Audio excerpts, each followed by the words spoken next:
Hello, hello, hello, and welcome to another episode of Good Morning Source Gaming. I'm your host, NantenJex, and let's go join our special guests. I'm not that surprised if that is the truth. Boom, we're live. Hey. Are we live? Yes. Awesome. Jumping in at the surprise live start, as per the norm this And week. I beat you on. You're like, Spazzy, you're not going to get here on time. Spazzy, where the hell are you? You cut it I close. sent you this morning a gif of Donald Duck rolling back into bed with a blanket. And I feel like that was very clear on my intentions for this morning. Hey. You had plenty of forewarning. I took the GIF as a sign that you were actually awake. Even if you were in bed trying to get out. Happy about it. How much did you have to pay in royalties to Disney to use the Donald Duck rolling back in bed image? We're able, it's fair use to be able to mention it. We just can't use the GIF on the stream. Okay, yes. Thankfully, Disney have not copyrighted the words Donald and Duck. Yes. If anyone's listening, they are separate words. We're not using them in conjunction. But joining me today on this episode from the Source Gaming team, we have Spazzy D and Kody. Hello. Hi, guys. I was going to say that was your cue. And of course, that's a... for this episode, we're obviously talking about Super Smash Bros. Ultimate, and so we had to get a special guest who is very big in the Smash community, and that is why we have brought on PapaGenos. Hey, everybody. Thanks for having me. Mm-hmm. No problem. He's the Sora of our guests, really. To finish Oh, I don't know about that. I don't know if I'm the Smash ballot winner. The Smash Tuber ballot winner. Yeah. But before we get to the proper Smash talk, I guess, let's just, how is everybody doing? How are you all doing this fine October morning for you, afternoon for me? Enjoyed my coffee. Considering changing my my handle and username on Source Gaming like I do constantly, because every 3 months I get somebody from the UK be like, "Why would you do that?" I'm like, because the connotation really isn't the same in the United States, and I've used it as a gamer handle since I was like 19, so for a very very long time. The 90s and early 2000s were a very different place, guys. And America's, the United States in particular, is, I think, pretty different from the UK with the vernacular. Yeah. Oh no, besides that, no, I'm doing great, having a coffee. I was playing a little bit of Smash this morning because I didn't download Sora until yesterday, so I want to have an actual... I was going to say, it'd be hard to give your impressions of him if you hadn't even tried him out yet. They'll be pretty raw impressions. Yeah. I do have some pretty great impressions of Doomslayer as well. Nice. Is Smash the only thing you've been playing then recently? No, well, I mean, I beat Dread, and nice. I was kind of messing around in hard mode on that a little bit. I feel like hard mode, just the only real difference seems to be that things hit you for more. Yeah, like I don't know if I think that things is are more. it. I think more you spongy, just take more damage. or anything else. Basically, I've played it through normal and hard, and that was really the only difference I noticed. So, right, like I don't know. I might play it through. I feel like the a lot of the discourse with Metroid Dread, when it first came out, was about the length of the game, but I feel like people don't understand that the kind of. Yeah, you can make a long Metroidvania and you can make a good one. And obviously you'll point to Hollow Knight as like the example of that. That's like 40 hours of Metroidvania. Mm-hmm. But I feel like the kind of the point of Metroid in particular as a series, not like as a genre as part of Metroidvania, but as a series, when you talk about the 2D Metroid games, is that they are fun games that take an okay amount of time to go through and 100% the first time. It took me like I think 11 hours to get everything. But then it's to play it again and to learn how to sequence break and to learn how to speed run it and to beat it as fast as you can. Those are games that are meant to be played multiple times. So that always seemed a little weird to me. I've also been playing the Castlevania Advance Collection nice. To get a little bit more A little bit more Metroidvania in your my life. in my vanias. Two real quick things on that. I really like, a lot of people dislike Circle of the Moon. It's not like one of the Igarashi games. And yeah, like the animations and the animations and controls are not the best on it. But I almost kind of appreciate that one more than a lot of the later games because it feels so different than Symphony of the Night. And Yeah. I feel like a lot of the power-ups and stuff you get feel like they would fit a Belmont style. I know Nathan Graves isn't a Belmont, but that style of character better. Um, that's why I like it a lot more than the one with Juiced, which I haven't started Just playing yet, which no is one likes the Harmony one of with Just. It's fine. yeah, because it feels like it was remaking it. Harmony of Dissonance, is that I they no think they just did so many different. I don't know. The only one I've actually No, played is because it Circle of Moon. That's the only one I actually have that one in cartridge. I haven't played the other two before, so I'm gonna eventually pick up the Advance I Collection. haven't ever yeah, played a it's Harmony of Castlevania. Dissonance. It's Tut tut tut. oh, dude, play Castlevania. They're so great. I want to. I just haven't Yeah, gotten around to it yet. yeah. The reason I forget it's Harmony Dissonance is because there's another one that's also HD, and it's the one that was what was it? It was on the Xbox 360. What? Lord of Harmony of Shadows? Despair. The No, Harmony 2D of one, Despair. right? That was a weird one where it was like, yeah, where it was like multiplayer at the same time. It was kind of like a Smash Run of Castlevania. Yeah. Online multiplayer Smash Run. Yeah. But the other game on there that I want a special shout out to is Dracula X, because I feel like people are all like, oh, that's just like a bad port of Rondo. But I feel like Dracula X, first of all, it's the best looking game on there, which is kind of funny. But I feel like, and Dracula X, like if you're good and don't use, like if you're good, you can beat it like in like 2 hours. Like it's not a long game at all. No. But it's so hard, and it's one of the best like classic Castlevania experiences, and it's really different from Rondo, so I feel like it's still worth playing. Yeah. No, Besides that, I've actually oh, played. sorry. I've actually beaten and played through Dracula X. My favorite And Game you've also Boy played Rondo, Advance game. Yeah, I've also played Rondo. Yeah, I played both of them, and yeah, I mean, I think they're very different. Yeah, the music is surprisingly better, I think, in in Dracula X for some reason. Yeah, that Sony chip on the Super Nintendo was really good. That's the reason. Even though Rondo had a CD, so there was no excuse. Yeah, CD audio. I just think that the main theme, which I can't remember what it's called now, but it's the one that plays when Richter shows up in the Smash trailer, is better in the in Dracula X than it is in Rondo.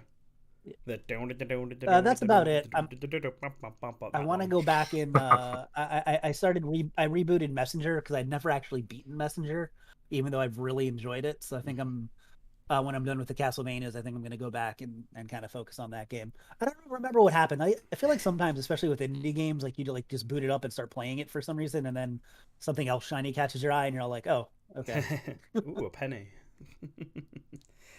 Yeah. Also, not game related, but I saw Dune this weekend, and that's so good. Dune is so good. Nice. Go see Dune. Go see yeah, it in the theater. It's actually that and Malignant are the two movies I was thinking of going to go see soon. I might watch Malignant If you for live in the Halloween. United States, I think they were both on HBO Max, but you know. Well, I don't, so you do not, so no. Nope. So, what about you? Sorry, that was. What about you, PapaGenos? I was gonna say I think that's longer than most of my segments like this. What have I been up to lately? Yeah. Yeah, so I've been extremely busy. Like ever since Sora came out, I've just gotten like swamped with stuff. I've barely been able to put any videos out or do much gaming stuff. But I did obviously I got Sora, I've played as Sora. I think Sora's really cool, and I'm sure we can talk more about that in a bit. Last night actually was the first time I had friends over and we played Smash multiplayer together with Sora. And one of my friends is probably going to main Sora because she's been waiting for, she wanted Roxas, but she's been waiting for a Kingdom Hearts character to get in Smash forever. So we got to play that. It was really fun. As far as other gaming stuff goes, like I said, I've been so busy lately, so I haven't been able to do too much, but I did, this is going to sound so bad, but I bought Metroid Dread. I have yet to play Metroid Dread. I bought Metroid Dread maybe like a week and a half ago. I don't know, close to like right when it came out, and I basically told myself, I was like, all right, when you get the like after Sora video done, you can play this game. That's my reward. That was supposed to encourage me to get things to done. work on that, and I still haven't gotten it done. I had so much. I don't know, just a bunch of stuff pop up just outside of YouTube and gaming life. So it's been tough, but hopefully I can get that done soon and then finally play my copy of Metroid Dread. I have stuck to that, kind of promise to myself though that I wasn't going to touch it until I get that video out. So no, we will see. But hopefully, I've heard nothing but good things about Dread, so I'm excited for that. But besides playing Sora a little bit in Smash. The other thing, I played a tiny bit more of Neo: The World Ends With You, which nice. The combat in that is really addictive, so I just keep going back to that game. But yeah, Metroid. Yeah, Dread that's was pretty good. much been it on the gaming front. Yeah, Dread was good, but I think Neo: The World Ends With You is still my favorite game from this year. Like, it's my game of the year right now. We'll see if Metroid Dread can, take that spot. Metroid Dread is up there. It's definitely like in my top 3 or 4 games of this year. But The World Ends With You was like, I basically played it non-stop when it came out. I was super into it. Same so here. It's hard I keep to going justify back to anything it. else So. above it, yeah. What about you, Kody? What have you been playing? I haven't actually been playing anything new. I've been basically biding my time until Pokemon comes out. Mm-hmm. I wanted to play Metroid Dread, but my girlfriend is she's like super into Metroid, and she's really wanted to play the one copy that we have. So I've basically been like, she's been playing it most of the time, and then whenever she's like not doing anything, and she's like, "Hey, do you want to play through this part?" I'll like play some stuff. But like, I also haven't ever completed a Metroid game, like finished one. I've played through some of them, so I'm not like super hyped for it or anything, but I've been getting ready for the new Pokemon games by playing through a ROM hack of Pokemon Crystal called Pokemon Crystal Clear, which is basically like a version of Crystal where you can go anywhere, like in the region, do the gyms in any order you want. Nice. You can also start with like any kind of Pokemon. There's character customization. It's like really in depth for a Game Boy Color hack. It's kind of amazing. Like, I love it a lot. So that's what I've been playing through. I got 8 out of 16 gym badges right now, so still on my way. Nah, the only Pokemon Crystal hack I know is the obvious Vietnamese Crystal hack. Oh yeah, the classic. that's a classic. Oh man, gonna play that one next. Yeah, Pokemon Crystal Clear is not that. It's like actually has effort put into it, and it's really, really great. I recommend it if you like any kind of like if you like a lot of variety in your Pokemon. Mm-hmm. Definitely try it. Mm-hmm. Did you say there was 16 gym badges? Oh yeah, Crystal. Because it's Pokemon Crystal. You can go between both of the regions in any order you want, like gold and silver. Right. It's basically like an open gold and silver. Pokemon. You can start in any town you want to, and then just go in any order from there. Yeah. So do the gyms Cool. like scale based on your level? Yeah, the gyms scale based on how many badges you have. So that's as you get more badges, everything scales up. Awesome. Yeah. Time to start in Viridian and beat Gary first. Exactly. That would be interesting, like a reverse order. I think I did that Pokemon. in one of my playthroughs. Yeah, reverse order playthrough and end on Faulkner or whatever. The strongest birds out there. Exactly. As for me, I bought and just started playing through Puzzle Bobble 2 yesterday because I was like, I really like that game, and I have it on PS1, but the PS1 version's a bit like dodgy. And so I was just sort of sitting there looking at. Name a more iconic duo. You can't do it.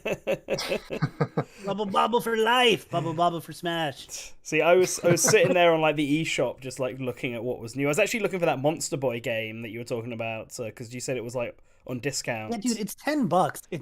Yeah, I finally don't broke down. think it is. I don't think it's on the, or at least it's not discounted on the European eShop, because that's where I was looking. Yeah, but you totally have access to the. I mean, I do, you have so I access could. Yeah, it's not a. But I saw here's Puzzle something Bobble 2, the Neo Geo version or the arcade version that runs on the Neo Geo.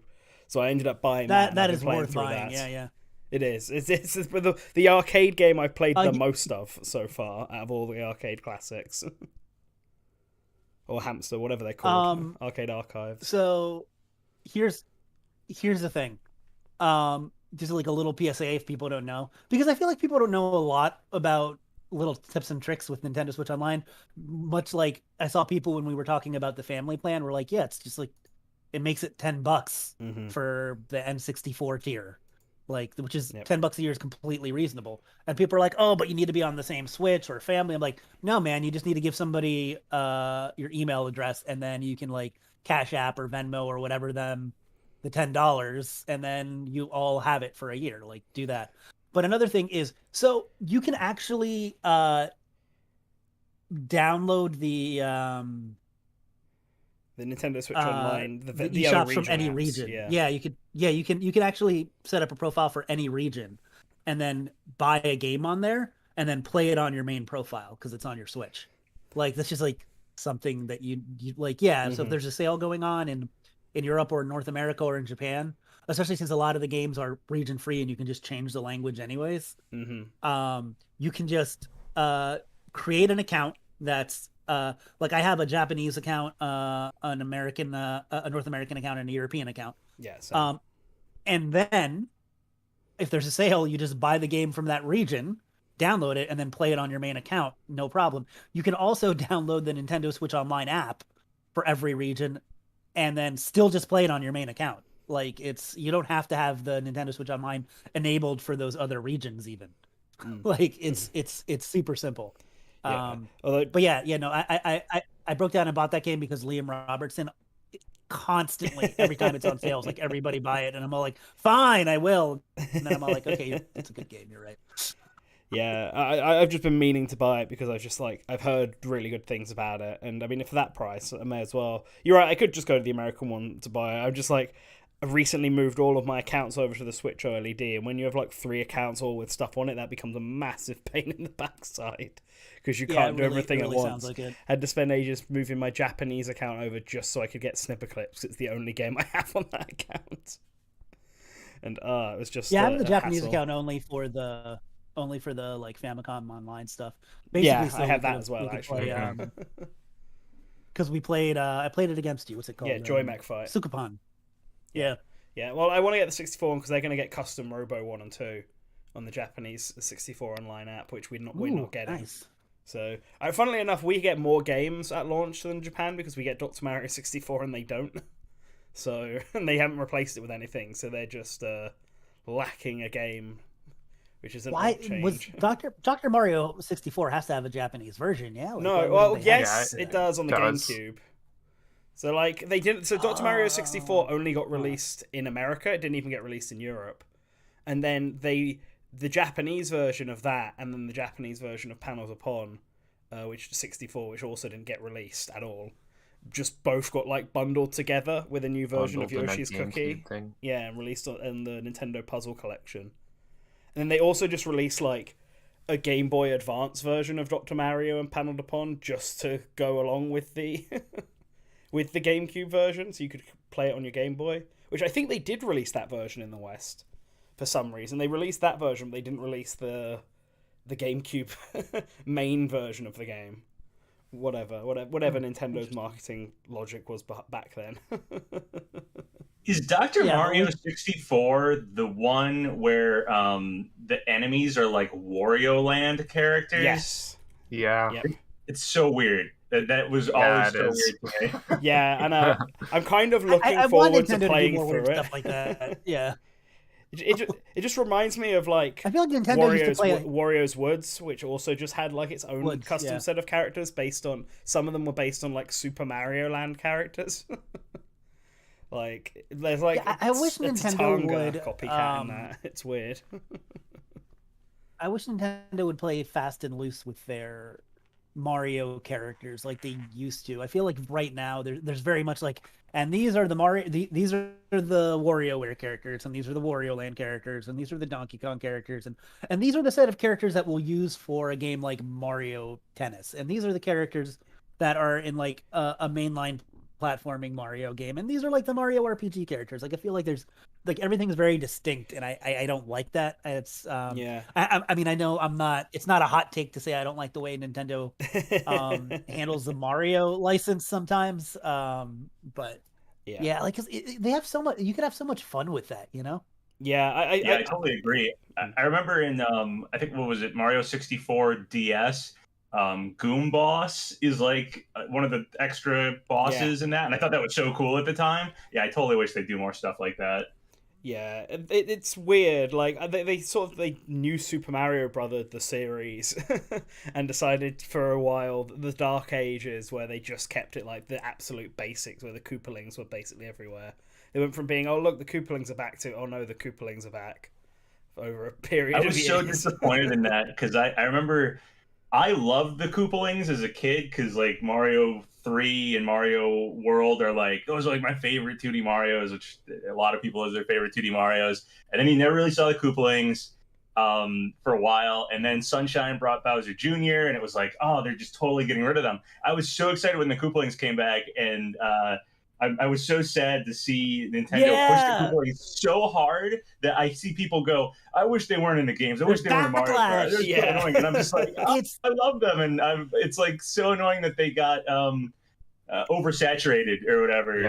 Because I'm a fan. And I was so sad to see them go away. So I was actually happy to see them brought back. So yeah, I know there's probably a younger generation that just is sick of them, but I'm not. I think it's Mario Kart 8's problem, because Mario Kart 8 added the Koopalings as their big new one, but because there's 7 of them and you have to have all 7 of them, it meant you were essentially adding like 7 very similar characters all at once, and couldn't get anyone else and the baby, and then kicking other characters out really, I think, left a bad taste in everyone's mouth. I think Nintendo is going to slowly get into this habit of bringing some old characters back. I think Miyamoto was very heavily against having characters outside the main series in the games, because I remember an interview with him where when the 2 Toads were added to New Super Mario Brothers Wii, and people asked why not Wario and Waluigi, he said something along the lines of the reason they don't use Wario, Waluigi, Daisy, etc. in the mainline Mario game is because they don't fit the regular Mario art style or something like that.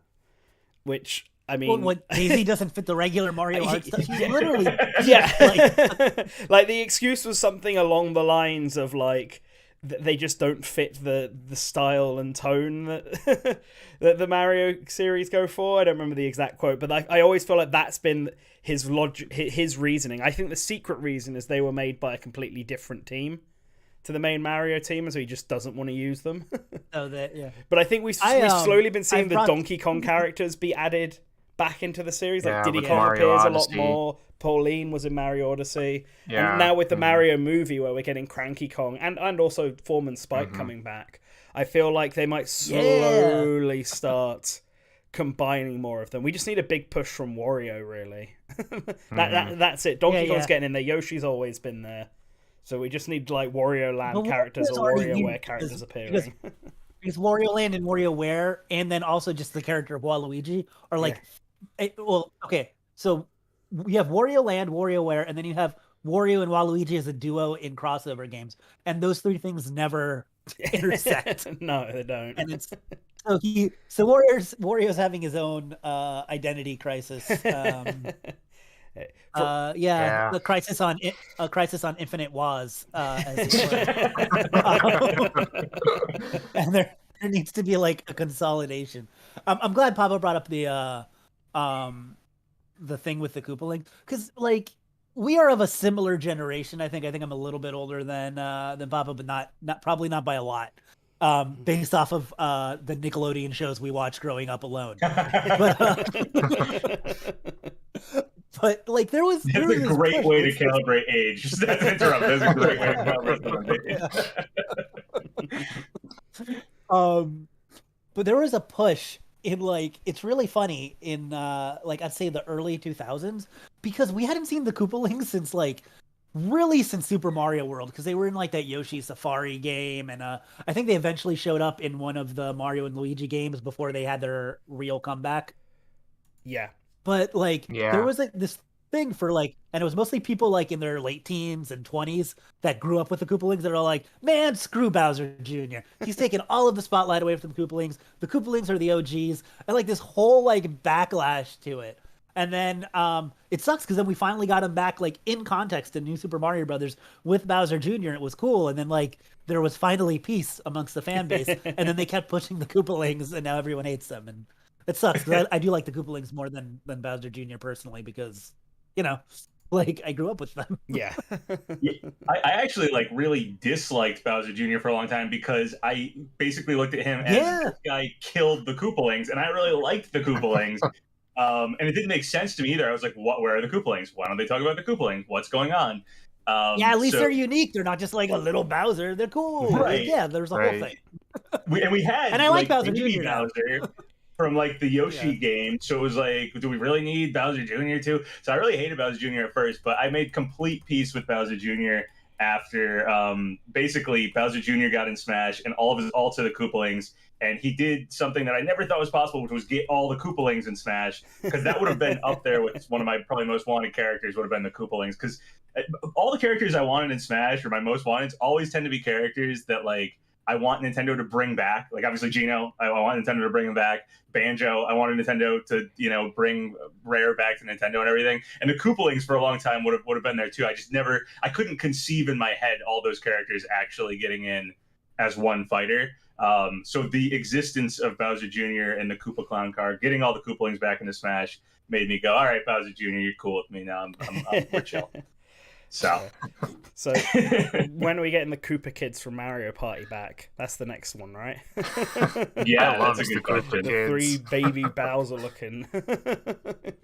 We got, what is it? Superstars, Mario Party Superstars coming up, I think Friday. Yeah, next Friday. Yep. Yeah, so you know, who knows? Maybe they snuck them in there somewhere because it is all a throwback to old Mario Party. I feel like they've just been replaced by Bowser Jr. Basically, probably. Yeah, that I can live with. If Bowser Jr. has to replace someone, I can live with that. Yeah, I think that's fair. But all right, let's focus on the main topic of today's podcast, and that is Super Smash Brothers, because it's over. It's finally over. Not just after 3 years, but essentially after 10 years. It's what it's felt like. Continuous development, and finally, Sakurai is free. Did you guys see the Nerbion tweet? Yeah, the Aladdin one. It's so good. Oh my god, it's like one of my favorite things. I saw somebody actually tagged PapaGeno on it. I don't know if you saw that though. Yeah, I did. Where Genie is finally free, and Aladdin's Nintendo, and Jasmine's Capcom. Or something outrageous. which for Waluigi and Smash. Yeah, it's a good video. But yeah, so before we sort of just look back on Smash as a whole, why don't we focus on Sora and the DLC? Because obviously that's the big new thing. And you mentioned it a bit before already, Papa, that you've been playing Sora a whole bunch recently. I like calling him Bayonessa. That side B is very Bayonetta-esque, but even easier to hit people with. Yeah, he feels to me like, and I haven't played him a lot, and I don't think he really jives too much with me because I started playing with him, and then I'm all like, after a couple rounds, I just like started playing as Sephiroth and Pyra and other DLC, like so whatever. But Same I feel like it's me. Yeah, he and I like playing the floaty weird characters like Lucas and Ness, but I don't know. Like he feels, the good thing is I feel like he feels more unique than I thought he was going to feel, but he kind of feels like Definitely. What if Roy played like Ness? Like that's kind of like yeah. And then we gave him Bayonetta side B. That's like kind of how I feel about him. I guess I get that. I guess I can see that. Like I've been enjoying Sora enough, I think. Like he doesn't do like a lot that's totally unique. But like he is kind of fun to chase people down. I have learned how to block his side special now, after playing it online on stream earlier on Tuesday, there was one guy on stream who basically just did nothing but use Sora's side B in every single match. And like Nice. I've eventually learned how to do that, because if you go to the edge of the stage and just block, Sora can only recover out of his side special if he hits someone. So if you just block and they go through, then they just go into free fall and they basically throw themselves off the stage. I like his neutral special a lot, especially the lightning for edge guarding is dumb, and I like it. Yeah, the lightning is probably the like best that. one. Yeah, of the it's three. fun. I'm still a little bummed that they actually gave him a down B counter. Like that's Yeah, like, it's not that it synergizes with his moveset, and I'm not a big Kingdom Hearts guy, but I've only played the first game, and that was when it came out. But I mean, I guess it jives with his moveset, but there's other stuff he could have done to have him not be another dude that essentially has a sword with a counter. I'm not going to get into whether or not a Keyblade is a sword or not right now, because this is only going to be like a 1 or 2 hour podcast, so I don't want to. yeah. But essentially, you know, he's a fighter that swings a disjointed hitbox. I'll say that. For most of his moves, not like a lot. I feel like people try to say, "Oh, is Banjo a sword fighter?" I'm all like, "Yeah, man," but that's like 8 of his moves is him swinging, like him swinging including Kazooie. smashes. Yeah, it's not like the majority of his non-special moves involve swinging a weapon, and that's I think what I mean. And that's also why I don't see much of a difference between, like, oh, but what if a character had like a one-handed axe? I'm like, that's still essentially going to be functionally the same thing.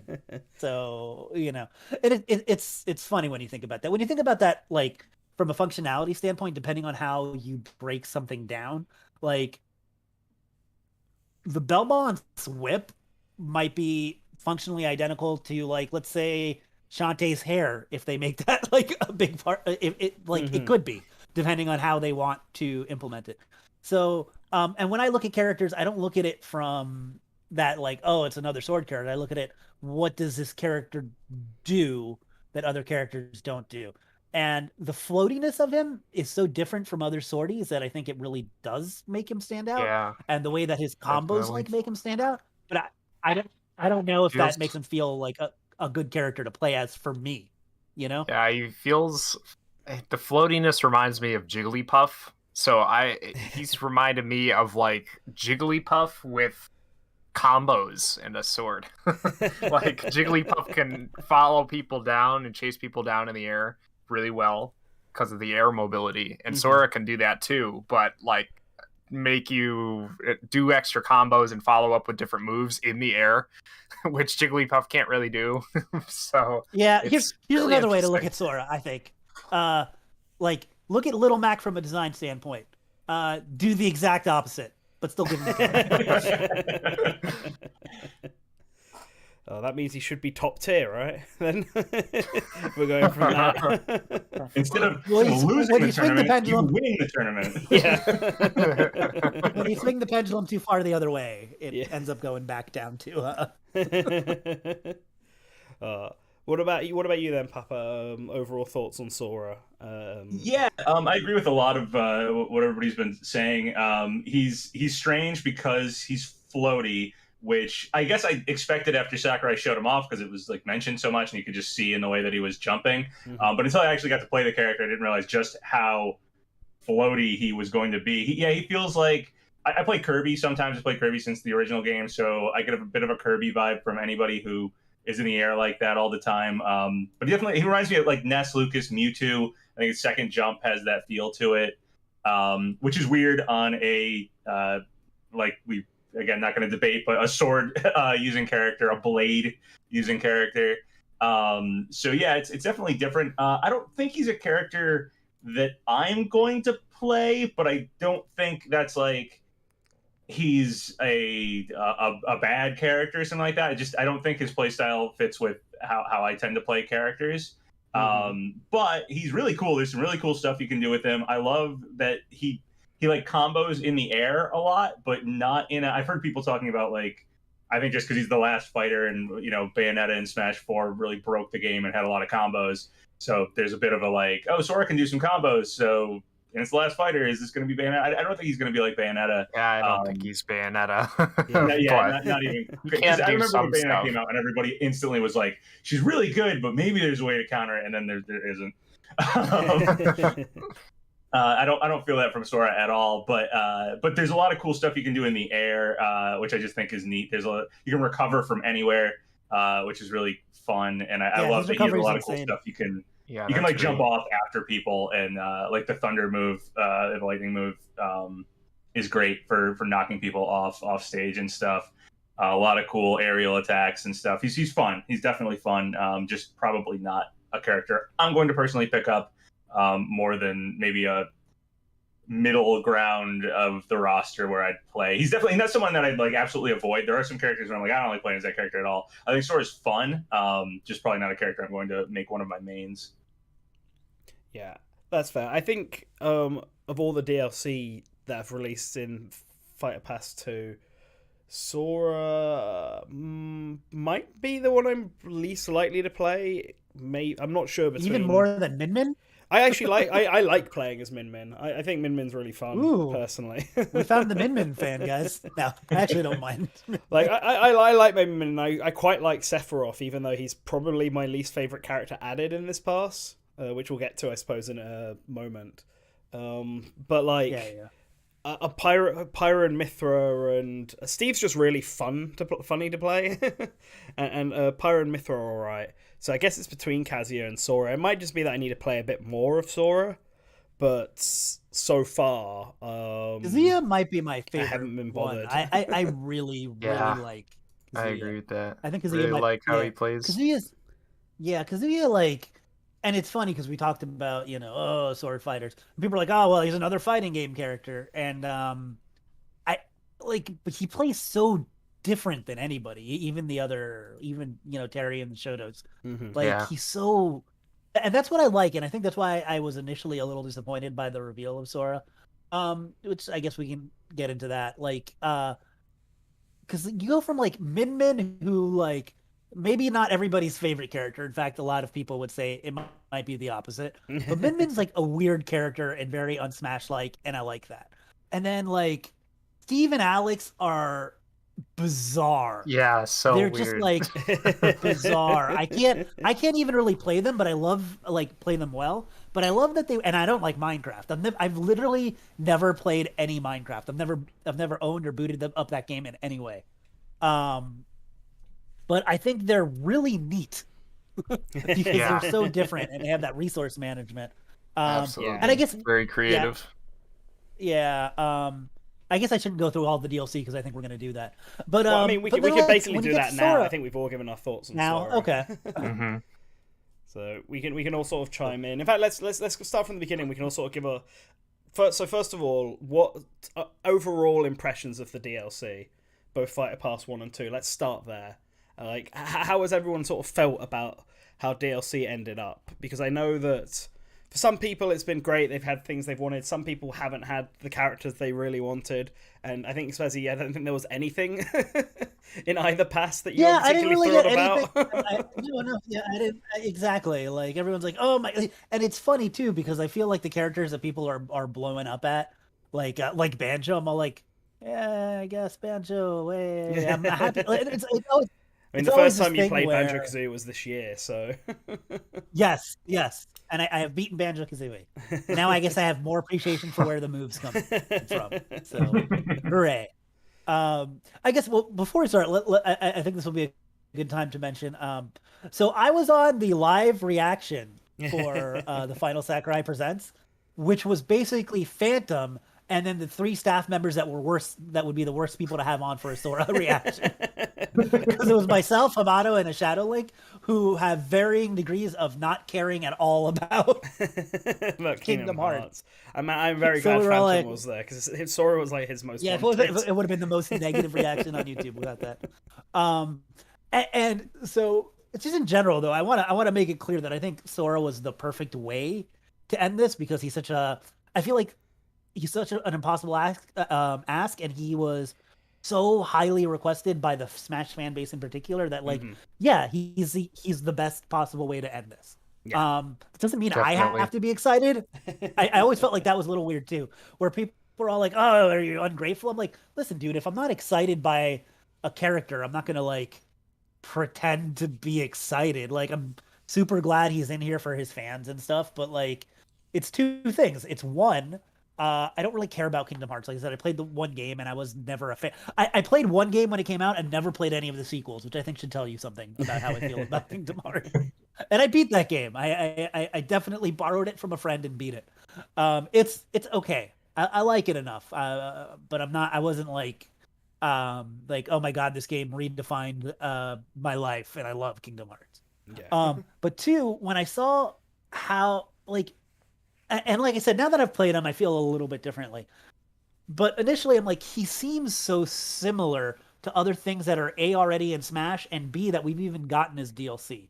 Where you look at something like Hero, and he's an RPG character that's kind of a melee fighter with a weapon, and he's also kind of a hybrid spellcaster.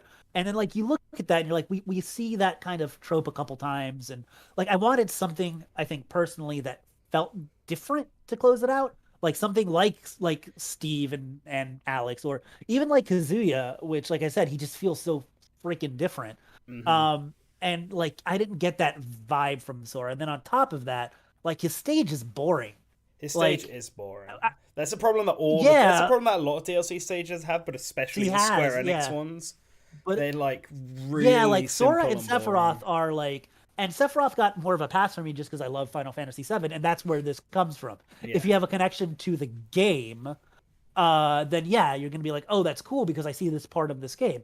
But basically, they just have like a little movie file in the background to make it interesting. But it's like Yeah. flat stage, one platform, and then like it's super Yeah. super basic. Even the Dragon Quest stage is Um, like that. At least that one has a very brief stint at the beginning where yeah, you're on like flat ground and there are a few more platforms coming in and out with chests on it, yeah, but it's still you fly around on one big platform as yeah. background So things happen. I feel I the didn't get like you. Sorry, Oh, go I on. was just saying, Sorry. I feel the opposite about the Sephiroth Sora thing, but completely admittedly the exact same reason probably that you're saying that. I really like Kingdom Hearts, so I enjoy the Hollow Bastion stuff in the background and Hmm. it turning into the stained glass and stuff. Whereas I've never been a big Final Fantasy VII guy. I've played it, whatever, but it didn't click with me the same way it has with a lot of other people. So I found Sephiroth's stage to be like, oh, this stage is boring, but admittedly they have the exact same level of objective Yeah, boringness or Yeah. objective hype, yeah. mattering to which game No, yeah, it's like like. literally if Yeah. like on Doodle just said, nah, Sora stage is cool. But literally, if you don't care about Kingdom Hearts, how is it cool? Because it's just Yeah. like I think it's it's only like cool if I think it's only cool because it yeah, transitions to the stained glass version. exactly. Except like Yeah. if you're playing Right. hazardless mode, that doesn't even happen. So you just get stuck with the Hollow Bastion Yeah. Yeah. version, which But if really you're Even playing and kind if of you're even playing then, you have sucks. to turn hazards on for that. Like, Yeah. because I Yeah. found that yeah, annoying because I like the stained glass, but I generally play with hazards off. So I've Same. been playing with hazards on, and then I'll forget and I'll play some other stage and be like, oh, no, oh, I gotta go change the can rule. we actually rate all of the after we're done with the general thing, rate all of the DLC stages because I think that would be fun. Yeah, Because I I feel like think I haven't seen that's what I anybody want to do do because that, and I I want feel us to go through sweet. once we've done it. We'll sort of go through the Okay. DLC, Okay. both Well, one let and me just two finish. overall. So Let me let me finish my thought real quick. I don't want to take up too much more time. And I also really want to say that I'm not like salty about Sora. He's fine. I think he was perfect. Like I said, it's just like you know uh, wasn't for me, and that's fine. Unfortunately, I don't think anything was specifically for me in these passes, but I still got cool things that I liked. Like I thought Sephiroth was cool. I wanted something else. I wanted a better Xenoblade stage and some more representation from that. So even though Pyra and Mithra in particular were in a top ask of mine, I still wanted some Xenoblade stuff. So I think they were a good addition. Like I said before, I think Kazuya was rad. I think Terry is awesome. I like Dragon Quest, so I do like Hero. It just like wasn't like none of these were like characters I was like actively campaigning for. I talked about some of them, like Kazuya in particular. I said, man, if we get a tech, I think Tekken deserves a character, and if we get one, I hope it's Kazuya. So that's cool. But Mhm. like none of them were like people know I liked Hayabusa, I like Doom Guy. There's a lot of first parties that I liked I wanted like a Resident Evil character. Like there's a lot of stuff that I wanted. That I would like actively wanted. I didn't get any, but that's fine because I think overall, like, the DLC was very solid and had, uh, I don't think it necessarily had a little bit of everything though. I would like a little more genre variety because looking back at it, where's the visual novel representation? Where's the puzzle game representation? Where's the any shooters, first or third person? It really is all RPG and fighting games, basically. Yes, and one platformer. Yeah, one platformer and one yeah. like survival open box sandbox game. Yeah. Yeah. Both of which and then are the Microsoft like Western characters too, which is weird. It's like, so if the Westerners weren't pushing for these, would we have gotten nothing but JRPGs? Basically, Microsoft like, really saving us from the genre characters. representation. Even the Mii costumes are all shooters from Microsoft as well. Now that I think about it, Fallout, Doom Guy, even like Cuphead, and I guess Skyrim's a Western RPG, and so they had one. Yeah. By the way, can we talk about how all of the best Mii Fighter costumes are for Gunner, and that sucks because I'd like to play. I love Doom. I think Doomslayer looks great, and even when he's chibi, something about that is cute and awesome, and like it just works for that character for some reason. It reminds me of the little dolls you pick up. Yeah, that's what I was hoping they would look like for the Doom Guy dolls. And the Vault Boys, obviously, like the bobbleheads. And I mean, he was already sort of yeah, exactly. I mean, you're right. All the best ones are Cuphead, Sans. Vault Boy. Like the entire Doom time Guy. I was waiting, like give me Shovel Knight, give me like the Knight from Hollow Knight, give me like who. There were so many I feel like that was also part of the reason I was a little salty when Sora was revealed because I was really, even though I think Doom, I love the Doom Guy costume, even though Doom Guy was revealed, I was overall, and I know it's funny because a lot of people don't care about Mii costumes, but I do. I was so let down overall with the variety of like premium quote unquote Mii costumes. Yeah. Like I was like, we don't even get like, Going into the second pass, I thought we were gonna get like the full like 6 Mii costumes every time. There'd be a deluxe premium whatever one with a music track every time. Like I really felt like we were set up for like this is gonna be great. And then to see the final Mii costumes be 2 Splatoon. I mean, Doom Guy's great, but the 2 Splatoon, only 3 costumes. I was like, Octolink's not even a costume; it's just a hat as well. Yeah, and it's not even of the player. It's not even of the playable Octolings. It's of the NPC enemy ones, which is really weird. The problem with Bomberman is that he doesn't have any moves that explode because he's a brawler. And I know you could put explosives on, but it doesn't. It's not the same. I feel like. I feel like the cross. Knowing what we know now, thanks to that Sakurai column where Sora was basically a bonus character that they didn't intend to do originally. Right. I think that explains a lot about the Mii costumes because I have this feeling that like Doom Guy and Dante was a bonus in Kazuya were both sort of decided after seeing the fan desire for them from the start of the pass. So they were like, "Oh, let's at least get these in as Mii costumes." Kazuya was a character. Well, no. But I think the Dante Mii costume. Sorry, Dante during the Kazuya. That came with. Yeah, Kazuya, I think both of those were like for Doom bonuses, and almost like the Octoling and Judd are so randomly placed that I almost wonder if they were just, and they're only hats as well.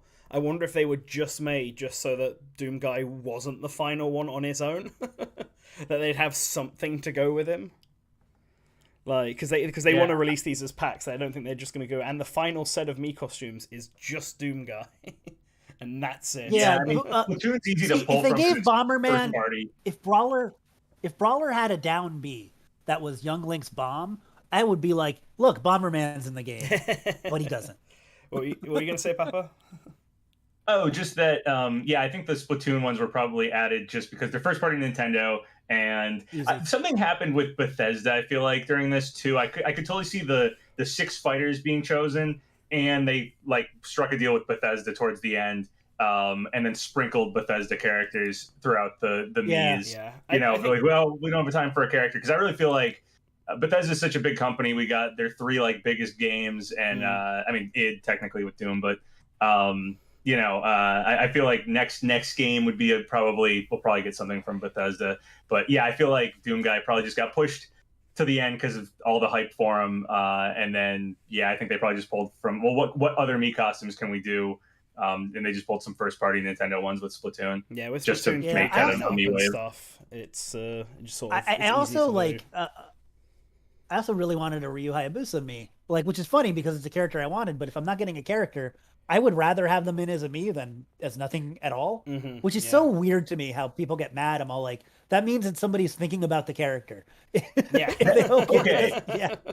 On that note, because I hear this all the time, specifically being a Geno fan, where people are like, Geno got BTFO'd, or whatever. Yeah. And I'm over here Yeah. like, dude, he's got a spirit. He's got a Mii costume. Like, no other Final Fantasy characters have that. Like, Yeah, man. Yeah. dude, like, he's in the game in some form. Like, that's pretty, like, it's a pretty good honor right there. It could have been better. I totally agree. But, he's in the game.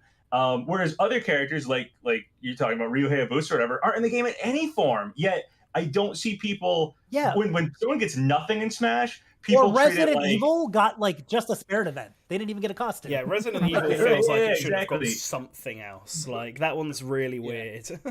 Resident Evil should have more than just the spirit event, but it definitely is like I don't know or Phoenix Wright. There's nothing Phoenix Wright, nothing Ace Attorney in Smash, and it's like when that happens, people are like they act like that series is I don't know, well regarded to Sakurai and the Smash team. But when they actually give something to a series, like Dante got a Mii costume, they're like, oh, they hate Dante. Dante got a Yeah. Mii. Yeah. It's a big middle finger to the. It's like, guys, like I think of it the exact opposite, but the internet doesn't seem to, and that always bugs me. That definitely bugs me. Yeah, I think same. Dante in particular feels like a character that they didn't realize had that popularity. And it's interesting because they're not going to do another Smash ballot, but if they did one now, like it would be really interesting to see what they get, because I think things are a lot different now than they were, back in what 2000. Yeah. Yeah. I mean, the I don't characters even I know. heard during the Ultimate DLC are very different than the characters I heard during the Smash ballot. Like, Yeah. very, Yeah. very different Right. choices, which is interesting to think about. Like, Well, I we're think getting we'll down eventually to get having just less another ballot, big but choices. long in the future, I Yeah. reckon, because this ballot is going to eventually be out of date. And I feel like now that they've actually clarified what the sort of extra conditions on the ballot were and why they didn't reveal the results, it makes like a lot more sense. Because like it's Yeah, absolutely right. If Sora won the ballot and they revealed that and we're just like, yeah, we couldn't get him, Disney are just gonna have like hundreds of thousands of angry fans harassing them on social media for ages. Yeah, I Yeah, also like- think it's weird too to show the ballot results and have people see like a character they really want is like 115th and some other character Yeah. is 4th. Like I think Yeah. it's bad for companies too, which I don't think a lot of people think about. Like Nintendo doesn't want some company to see their character way down in the poll. Yeah. And then be like, yeah, we still want a good relationship with your company, but look, our fans hate them. It's like, yeah, There he no, is, just don't do 208. that. Yeah. I can't. What was Terry on our poll? Do you remember? No, I anymore? don't remember off the top of my head. Terry and It was really Kazuya funny, though, 'cause and They were both. They were both both on in our there, poll, but they were but- both. I think. yeah, they weren't particularly high. I don't remember. Kazuya was definitely not the Yeah. highest Tekken character. He actually and Jin were both above him. No. Terry might have been Yeah, the highest I- King of Fighters fighter, but I think that's because most people just severely underestimated King of Fighters and Fatal Yeah. Fury. So yeah, What was I about to say about that? Yeah, I think Gino and also is kind of the victim of I know that he's quote unquote a Disney character, but Well, I think a lot of the Disney Square negotiations that character. goes through him is going through Square. Disney owns him, but he's still a Square character. Like the copyright's there. He uses spells from Final Fantasy, which he could not use so because those are copyrighted by Square. Like, you know what I mean? Like, you- and I'm sure you- that a lot. you mean Sora, don't like- you? You Sora, said sorry. Gino. Gino. Yeah. No, I but was like, there's a reason. what? There's a reason. Well, no, because I am talking about Gino, but Okay. I didn't transition properly. What I was saying, because what I'm trying to say is that I think Gino's a part of. He's kind of a victim of the fact that we essentially got 3 Square Enix characters as DLC. Yeah. Like, so while they were negotiating with Square Enix, there were bigger priorities than getting Gino in with like, you know what I mean? Like I kind of feel like I like Gino and I would have yeah. Yeah, no, I totally agree. I like what happened with Gino in my mind, and I believe this is probably fairly factual. Is they wanted Cloud for base game. I think part of the deal for Cloud for base game was, well, do another Final Fantasy VII character with music and spirits as DLC, so we still sell a Final Fantasy VII character as DLC like we did last time. Yep. And so we have Sephiroth, and then after Final Fantasy VII. You go, okay, well, what else really needs to be in Smash? It's Dragon Quest. And then Sora is Disney. So, like, basically, Gino got beat by Final Fantasy VII and getting Cloud back, and Dragon Quest, which is totally reasonable for the Japanese audience. And then, yeah, I mean, it's Gino. I understand he's very out there, and I don't think he takes priority over Final Fantasy VII or Dragon Quest as overall series. Yeah. So, yeah, it makes sense. Yeah. But the fact that he got a spirit and is a Mii costume, once again, when we have Final Fantasy VII stuff, but not other there's a ton of Final Fantasy games. We don't have Chrono Trigger. We don't have Tomb Raider. We don't have World Ends With You. We don't have tons and tons of other stuff didn't get Mii costumes and stuff like that. We don't have Gex. There's no Gex Mii costume. No Gex. No Gex. Yeah, no Gex, which is just no travesty. Gex, no but, Nier. but the fact that he got a Mii costume over so many other things, I think, shows that they're aware people want him for Smash. They're aware people want him playable. I don't think he got absolutely destroyed the way people look at that. In a way where, like, I don't see people saying that about other, again, those other Square Enix things that I talked about. I don't see people being like, oh, they totally didn't get in, ha ha ha, but they really didn't totally get in. So yeah, it's just a weird. I understand the Mana series. They got the Mana series has more representation than Chrono Trigger. I think we got Mana spirits, right? Yeah, got Octopath, Bravely, and Mana all got spirits, which makes the fact that The World Ends With You didn't get anything even more annoying. Because Square's just like, we'll support all of our games with all these spirit events, and then just sort of stop. Like, I was so bummed because I love The World Ends With You, and Square just does not want to market that game. I don't know why. I don't know why. It's like the best game they've released in years. Purple X Complex said, we were very confident Bomberman is a costume, so of course Shovel Knight will get one. Yeah. That is the Mii costume equivalent of us saying, oh man, of course Shadow is going to be an Echo for base. which made perfect sense. It did. Because we saw assist trophy. We saw Dark Samus, who was an assist trophy, get upgraded, and then we also saw Richter, who was a third-party Echo, in the same direct, and we're like, oh yeah, no, of course. Yeah. Of course Shadow's obviously, Sonic needs 2 characters, and that's an easy one. Yeah, Sonic should have more than one rep, because it's like, if there's any third-party thing in Smash that should have more than one rep, it's Sonic. And does it have an easy Echo? Oh, it has probably one of the easiest Echoes, and no, didn't get it. Yep. Sonic, the Mii weird. costume thing with the Gunner getting so many good Mii costumes was, I mean, it's cool. Like, I like a lot of the Gunner ones. I'm very happy we have Doom Guy in the game in some form. But yeah, I was waiting for. I think like the best sword fighter we got was like Arthur, but there were so many good choices for like a deluxe sword fighter, and I guess at least there's Bomberman. But I totally agree with you that Bomberman, moveset wise, doesn't fit Brawler the way that the Gunner ones at least kind of fit. Some things about them fit. My favorite sword fighter is probably from the DLC, probably Goemon. Like, because I feel like he has Goemon. I forgot. Yeah, he's a sword fighter. Yeah, Goemon was good. I was just surprised to see Goemon because, like, I love that series, but Konami has done nothing with it.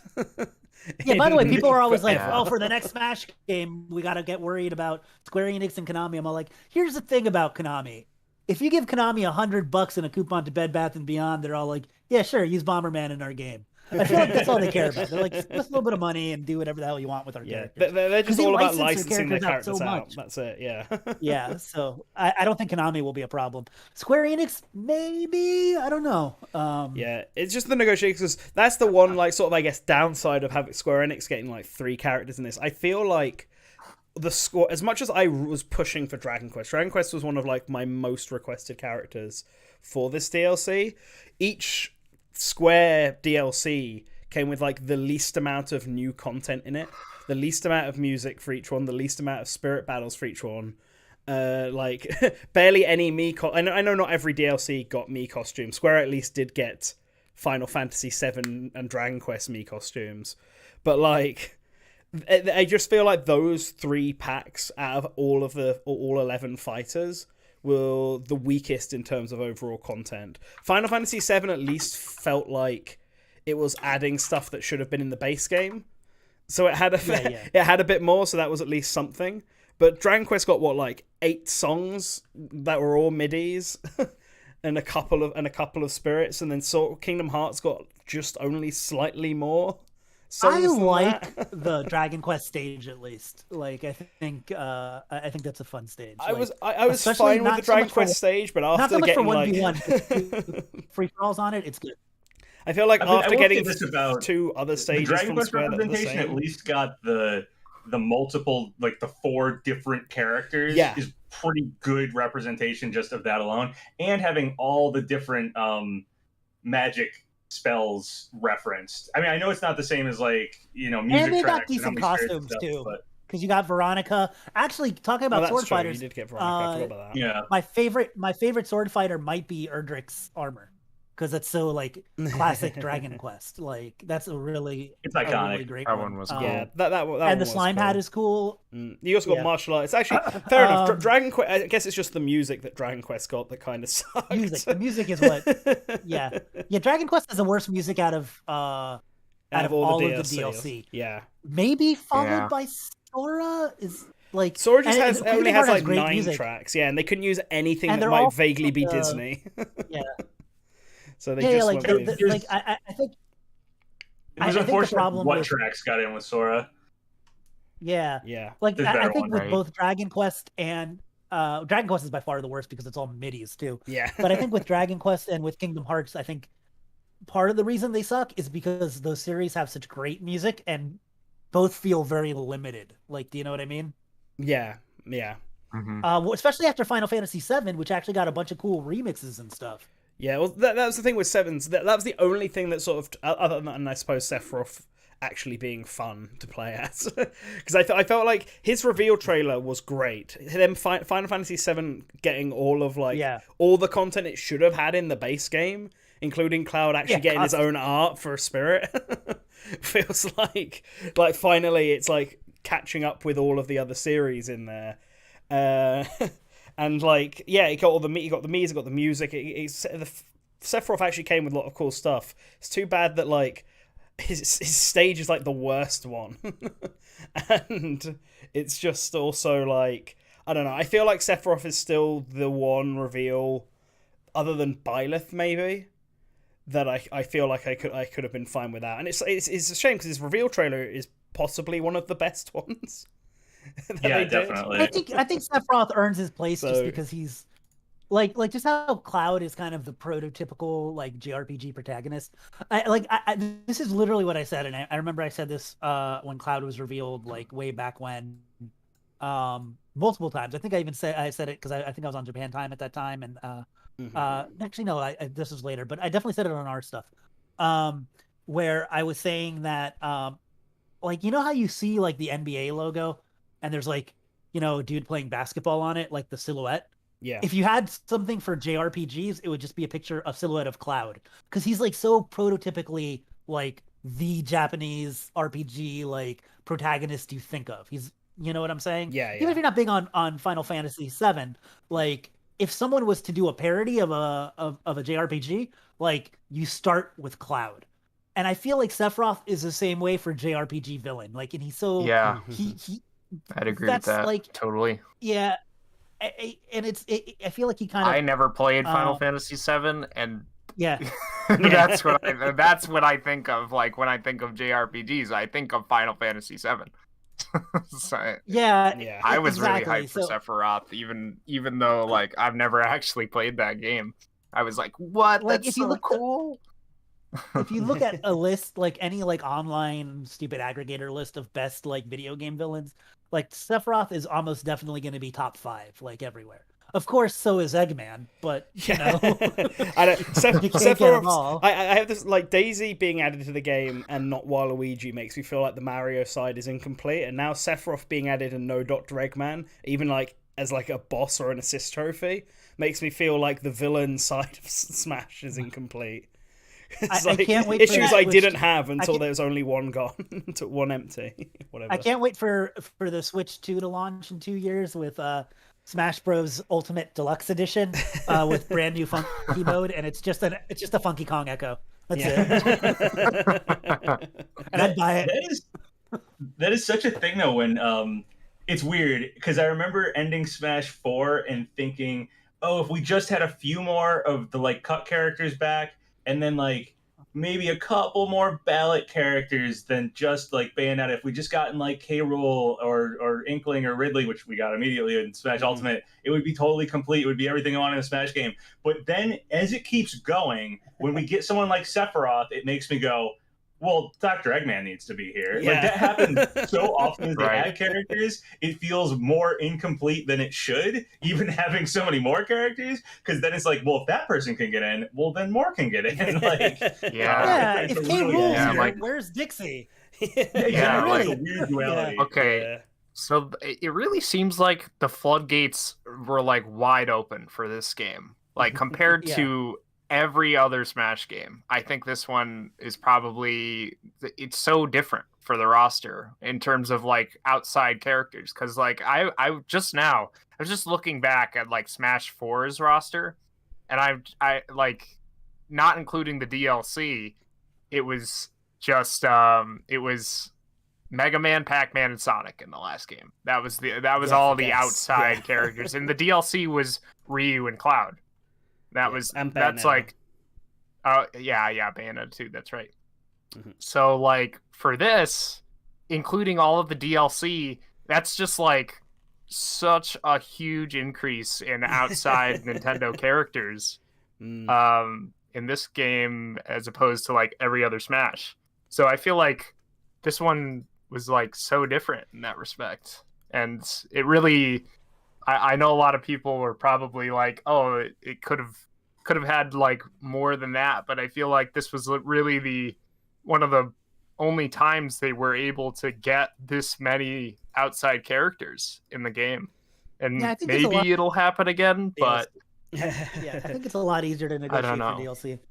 Yeah, I Yeah, think so as absolutely. well. And they need Yeah. DLC to sell, so you need sort of main characters from big franchise that's in gaming. Whereas, like, Right. if Nintendo had to do its IPs, they'd have to do main characters from, I feel like all the big ones are there, right? So who are they gonna? yeah, I don't exactly. think like, the protagonists of kind of Astral Everybody that got Chain me or- costumes. Everybody that got me costumes, man. Like that's like literally like you have your Dantes and there's still a lot of big stuff you could do. Dante. Well, no, I Resident meant for Evil, first parties is what I meant. Yeah, first for first party. party? Yeah, for first party. It's like, who- there's not First party, a you think, like, lot what? more you Like, could add. Captain really. Toad. Yeah, that's what I mean. The Oh. protagonists from new series, like they could do this with the DLC, but if you're doing first parties, what you're gonna get like Yeah, what are Isaac you from gonna Golden add Sun left? and the main Right. characters from Astral Chain. I'm sorry, There's fans of Takamaru. both of them. Even Takamaru, which I'm a huge Takamaru. fan of, but those are not selling as well. They're Yeah. not DLC, but that's why I Sora want and the next Smash Kazuya game. and everything else. I want the next Smash game to have a more traditional round of newcomers. Yes. Because I love those type of Yeah. characters.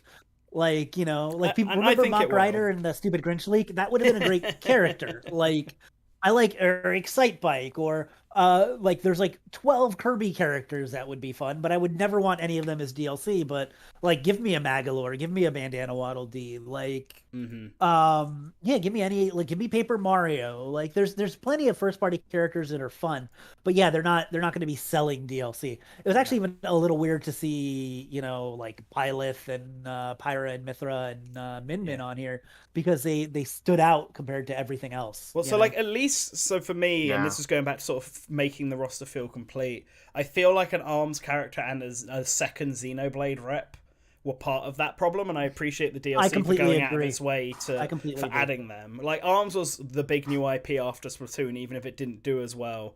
That is it, and Right. I feel like Ring Fit Adventure now sort of falls into that group for the next game. So we may. I we may also end up really seeing feel that. like Ashley would have been promoted playable character if this was a regular Smash game and Yeah. not like Ultimate. Yeah. But, Like there's a handful of characters I feel like that about. Yeah, but like it was like Waluigi if Daisy was going to be added, a fourth Kirby character. Dixie Kong, Yes, I for sure. guess. I actually don't. I think that it's fine just having DK Diddy and K. Rool, but considering how I many think people Dixie- I know actually this is like also- how popular of a request she is, and she's like one of the few left with like Isaac I know and this is Bandanity, I feel also- like she should probably get in. Also controversial for Xenoblade Donkey Kong Arms, fans, but I think she could totally have worked as an Echo. Oh yeah, And she people could are like, have. "Oh, Yeah. her moveset." I'm like, "Have you seen Dark Samus? There's no reason Dark Samus should be doing anything that Samus does." Yeah, Like, if Dark Samus can work as an Echo, who literally doesn't go around doing any of Samus's moves. She doesn't morph ball. Like, yeah. but they did it. I'm all like, yeah, no, Dixie can literally just give her the bubblegum gun and give her like some a couple hair animations. Yeah, you and just call make it her like a day. Crom style Echo where you just replace the recovery with like Donkey Kong's instead, basically. Yeah, And then just keep replace her everything else recovery, as give her the Diddy's, and it bubblegum would have gun, worked really and well. then yeah, change a bunch of animations and you're set. Yeah. I feel like, I mean, Echoes were so underutilized, I feel like, Yep. and there were, and, you know, if we're just talking, we talked Shadow already earlier, but yeah, Dixie Kong could have happened, Impa could have happened, Octolings could have happened. Yeah. There's definitely some This Ring Fit, Pac-Man I could have happened. suppose. And then we would have seen on the companies that work on the game at games, because apparently she's now owned by See, that's the thing. I feel like Echoes were just a thing that, like, Sakurai knew from the start he was going to need to add them because he wasn't going to be able to have as many newcomers this time, and they wanted to give him a proper name because clone characters makes them sound lesser than they actually are, I guess. It's going to be interesting. Interesting though for Echoes in the next game, like how many of them will come back and how many of them won't. In that sense, I think Sakurai it worked. Like, people stopped complaining about the clones. Because I remember in Smash 4, there's this big thing of like, Dark Pit took a spot from, you know, my most wanted character. And it's like, no, that's not probably how that works. That's not how that works. So calling them Echoes definitely made people stop complaining about the characters. Made people want more of them, to be honest. Yeah, I was just saying, it did. It made people go, okay, so we're going to get a lot of these. Where we got, I think, the typical amount of Echoes. Basically, I think we got as many Echo quote unquote clone characters as we did in Melee, as we did in Smash 4. You know, in this game. But next time, since so many people have talked about them and kind of wanted them, next game it's weird. I could see it going one of two ways. I could see cutting a bunch of them because they're easy to cut. There's a lot of characters I think people wouldn't miss too much. But on the reverse side of that coin, they're also like the easiest characters to make. So why cut them? They might, that might not even really save much development time at all anyway. So maybe we'll get a lot more because people wanted more and they got a positive reception this time. They may have been a little hesitant at the beginning of this game to be like, well, we'll beef up the roster a bit. We'll call them Echoes and hope nobody complains. And instead we got people wanting more and more Echoes. So maybe next game they'll give us a lot of them. I don't know. But it's marketing interesting. to push work, right? Yeah. I have no basis for this, but I think the only Echoes that will stay are Daisy and Lucina. I think the rest of them will all be gone in the next game and replaced with like new Echoes, which I definitely think the Octoling is going to be one of them. Ooh, well, here's the thing. If Metroid Prime 4 is as big or bigger of a hit than Metroid Dread, and if they somehow bring back Dark Samus, which they totally can, they are. like, I know, I don't think they but will. they totally can. I suppose. Yeah. Like, a big phase-on explosion. There's no phase-on, whatever. It's Metroid. Literally out of almost any franchise. Like, you don't kill stuff in Metroid. It's just, and then Kraid's back. What's the reason? I don't know. Maybe it's a different Kraid. Who knows? Like, okay, so maybe we can talk about this at the very end if we have time. But I think that goes more into what the hell the next Smash game might be. That's So we can talk talk about that bit. Save that.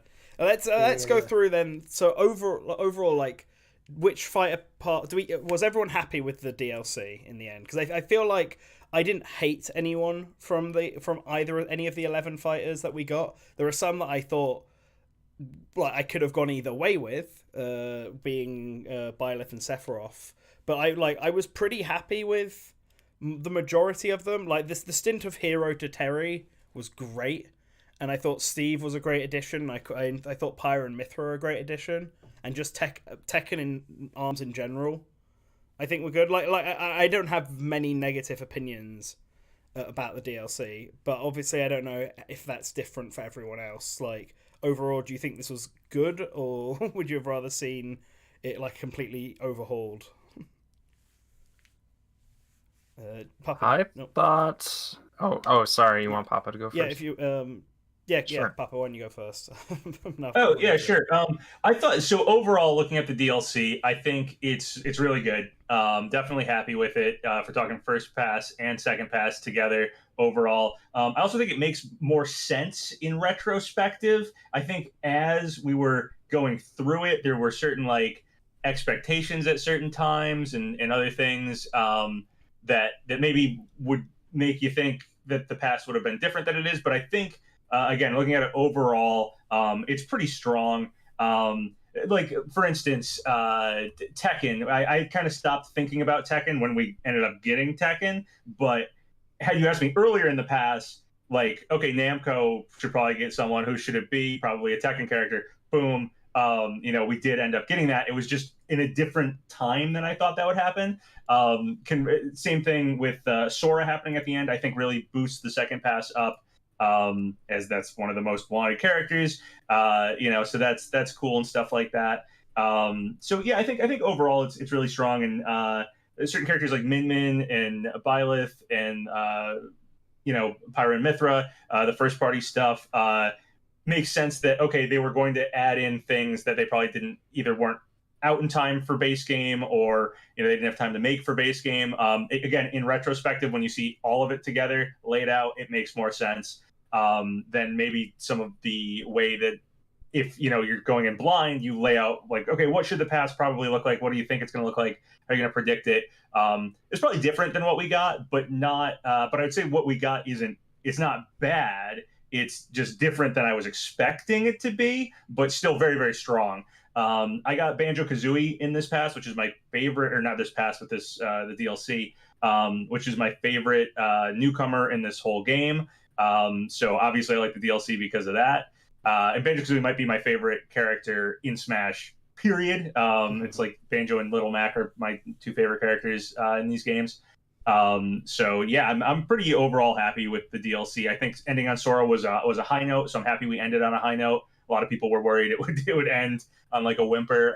So I'm very happy it did not objectively end on a low note.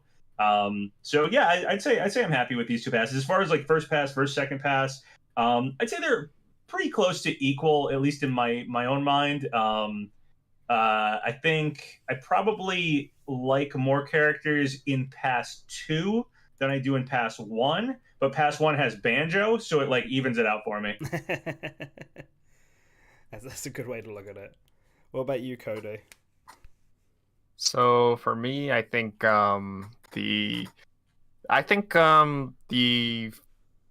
really liked playing as more of the characters in the first pass, but I think the second pass had more interesting additions for me personally. Like I think Minecraft Minecraft itself, like I didn't play Minecraft very much, but just like that addition by itself is just kind of wild, and the way that it happened with the way that Steve plays in the game is just really weird. So that was just like the epitome of like super creative Smash character, probably the most creative one in the past in my opinion. I don't really like playing as Steve that much, but like just like the concept of it all, it's so interesting to me. But yeah, so I really liked I personally, like, I was really pushing for like more first party stuff. Like I wanted more of the Kirby characters, or like Rhythm Heaven, or even some of the other more niche Nintendo stuff, like stuff that they haven't looked at in years that was back on the Famicom would have been cool, or like Takamaru's Castle or anything like that. But it's or like yeah, like Takamaru, and anything like I thought the the first pass was really cool because it had Banjo, which was probably like Banjo. I think is not one of my favorite characters, but I had a lot of friends that really wanted Banjo, and when I saw them like get super happy and hype about Banjo, that kind of made me hype about it about him. So like, Stop bragging about having a lot of friends, okay? I have a lot of friends. so like when they kind of got me really excited to play Banjo, and I didn't like Banjo like a lot in terms of the play style, but the trailer and everything was just so cool. I loved watching the reactions to Banjo online too. Like I think Banjo's reactions were really fun, and I really love playing as Terry and Hero in the first pass. They were like my favorite playstyle wise in all the DLC, and they're like probably in my top 4 characters now because I love playing them so much. So like first pass for me, same, I really, really enjoyed. Second pass was still great, but didn't have as much for me, and it was still very cool, but wasn't as much for me. But yeah, I think I'd say I preferred the first pass as opposed to the second pass in that respect. Yeah, I think that's fair. I think if I had to pick between them, I probably also prefer the first pass. But part of that is because Hero and Banjo were like my 2 most wanted for this game. And then like a Xenoblade character, or a Xeno character. I was originally thinking Xeno Saga instead of Blade, but I would take Blade 2. Ooh, I would have loved Elma as well. Yeah, Elma would have been like the perfect one, and I was quite keen on Cosmos potentially. Pyro, I didn't really want Rex, so getting Pyro and Mithra instead of Rex was the the better outcome if we were to get a Xenoblade 2 character. Yeah. I agree. Yep. Somebody from Torna would have been really cool. Torna would have been good. I would have taken Laura and Jin easily. Jin, yeah. They would have been really cool. And but it's I totally get why you'd go with Pyro and Mithra instead. But let's do the stage ranking thing then that you wanted to do. I never talked about my thoughts on the pass. I thought that didn't you go first technically? No, and then you just went off on. Well, I guess maybe. I guess maybe. Go on. Sum it all up. Okay. All right, real quick. I do like the symmetry of starting with a character that steals hearts and then ending with a character that saves hearts. I think that was a very I never thought about that. Rhyme. That's really cool. Yeah, and I actually kind of feel like Joker and Sora were the perfect ways to start and end all of your DLC. I'm not a big Persona fan, but I think Joker kind of set expectations of being like, oh man, it doesn't have to be. Yeah, it doesn't have to be anyone you didn't expect. It can be almost any video game character. And then Sora was kind of like this, like I feel like Pass 2 in general was more to fill in holes, if that makes sense. Like, and Pass 1 was more just like, hey, just rate like more what I would expect from DLC. Yeah, but Sora ended like on a high note, so yeah. Pass 2 really seemed like they went back and caught up with a lot of the stuff they didn't get to in the game initially. Even Sora was like that because that was on the old Fighters ballot. So yeah. And I didn't really get any of the characters that I super wanted, but I did get some characters that I was a fan of. Not even like moveset wise. Like I think I like Pass 2 better probably because I like Pyra and Mithra, I like Sephiroth, I like Kazuya. And I think Steve is interesting. Like the first pass, I really liked Hero and Terry, and that was kind of it. So although like I don't mind Banjo, Byleth is Byleth. What? What I actually liked Byleth. Like when Byleth was announced, I was actually hyped for Byleth. That's I was one of those people. Good for you. Because I really liked Three Houses. Three Houses was such a good game. I mean, I like Three Houses as well, but I was Byleth laughing was my more favorite than character in that game, actually. So I was like, yeah, Byleth. And since we have PapaGenos here, this is a good time to talk about the I feel like the other side of Smash speculation and leaks and things because of an expectation setting. Because I feel like 2 of my top most wanted for DLC when things opened up were Ryu Hayabusa and Doom Guy. And this isn't like just because of DLC. Like I wrote an article in 2016, I think, on Source Gaming about Ryu Hayabusa. So when you keep seeing more and more rumors that feature characters you want, I feel like that gets some expectations in your head about it, and then when they don't make it, I feel like that gets you saltier than if there were no rumors. Like, you know what I mean? Totally. I mean, that's kind of what I was talking about when I said like it makes sense in retrospective when you look back at stuff, and in the moment or in certain points at the past, like certain things make sense. Yeah, but then they don't end up happening and stuff. Yeah, Doom Guy and Hayabusa definitely. It's tough because there was a lot of things that did kind of pop up that whatever. There's evidence if you look for evidence for just about every character under the sun. But I think it was like Joker happened, and right around, I think it was like December that same, right after Smash came out, I think it was a 2chan Japanese leak that had Erdrick, Steve, Doom Guy, Hayabusa, and it was like after that, like the Smash fan base couldn't get off of those characters, even when that whole leak was definitely proven right. And then there was like the Google search leak, like they kept coming up in different. That's right. So you keep thinking about them. Yeah, and that's like the Google search leak. Some of it was like coincidental, kind of like what happened with the Grinch leak stuff. Like some of it was just it's popping up by pure coincidence and chance. Other things were, well, people are just making fake leaks and putting the likely suspects on their leak in case it happens. So yeah, it's unfortunate certain characters didn't happen. I do think Hayabusa still like makes a ton of sense. Like Koei Tech modes should probably get a rap. That's I think, the game of legacy. Like it checks all the boxes, but it just didn't happen. Which does happen sometimes. Oh yeah, which is fine. I think some of the characters that I really want, like the characters I wanted most for this game were Ridley and the Belmonts and Simon Belmont. So like I'm fine. Like DLC was always just extra for me. But I feel like a lot of the third parties I want feel like, I mean there's others, like I said, I really wanted a Resident Evil character. Feel like more like base editions, like Ryu Hayabusa or Bomberman. I feel like are characters that I think fit more as like one of the third parties you'd get in the base game and not like as DLC.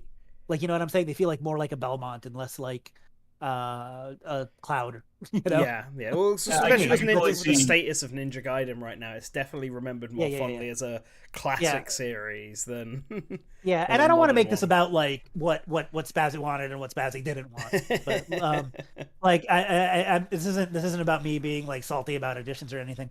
Overall, I felt like the passes, like especially when you look at them as a whole, were really good. I do like Pass 2 better. But I touched on this at the very beginning. I wish there was more genre representation. And I think no matter who the characters were, if it felt more varied, to me, I think I would have liked it more.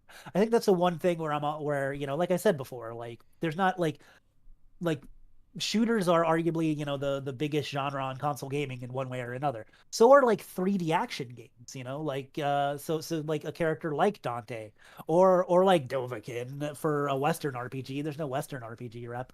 Like there's like I feel like it's very like narrow focus on the type of games that these characters come from. And I don't think that was on purpose or anything, because that that wasn't really taken into account. It's just like, we need more Xenoblade stuff, and like Dragon Quest is huge, and we need more Final Fantasy VII stuff, and Sephiroth is iconic, and Joker's from a really big new game, and it just makes sense, and we want something from Atlas, and like it just turned out that way, and Sora is Sora. But when you look at it as a whole, also, like I do feel like I wish there were a little bit more diversity as far as that goes. But you look at it, and it's very hard to argue against most of these additions. And I think overall, like the DLC was really, really solid. Yeah. I get that. I guess like look at it this way: the next Smash Games set of DLC will probably have more variation because they've gone through all of the big RPGs and fighting games. And I say that, but if they added like Chrono from Chrono Trigger, I'd be like, no, yeah, of course, no. Just, so like a lot of it does come down to personal preference too, Yeah. Yeah. I think that's another thing that happens too when you lay out your predictions. I think a lot of people like, and this happens like visually, like I when I think about the past, like a full, like if we're at Byleth and it's like, okay, we have 6 more characters for a full fighter pass, when I go, okay, who am I going to predict, how do I think is going to happen, I usually try to make it visually interesting, and I try to make it genre interesting, and like that's how I'm making my little prediction pass, and that's how I feel like almost everybody does it. But the reality is, and again, it's almost always only in retrospect that we can like look at it this way. It's like most of this pass, most of Fighter Pass 2 was stuff that didn't make it before, or almost made it, or all has like a purpose for why it had. Like Steve took 5 years. Min Min and Pyra and Mithra were probably going to be base game stuff that they didn't have time for, so they put it in here. They're probably trying to make this into a full pass, so I could see them going to Namco just because that's easy, because Namco works on the game, being like, okay, let's finally put in tech in. Sephiroth probably was some sort of cloud deal, and then okay, finally we got Sora from the ballot, so it totally makes sense after the fact when you know all the reasoning for each of the characters. But when you have that blank slate in front of you and you're trying to make your own predictions or your own expectations, it's so much easier to do it off of balancing genre and balancing like, well, we should have Crash for a cartoony looking character, so we don't have too much characters that look this way. Right, right. It just doesn't happen that way. Which, especially again, when talking about third parties. Yeah. It's so hard to do that in your own mind. What is probably happening behind the scenes right now, and not what looks good as a prediction. It's weird. It's a weird thing, but I run into it myself too. It's hard to escape that. Yeah, but I right. feel like just through play styles and through just the number, I feel like everyone's gonna have at least a handful of DLC that they're probably, even if they weren't characters they were initially hyped for, are going to enjoy. And also we got a million SNK songs, so that's cool. Oh yeah, that's awesome.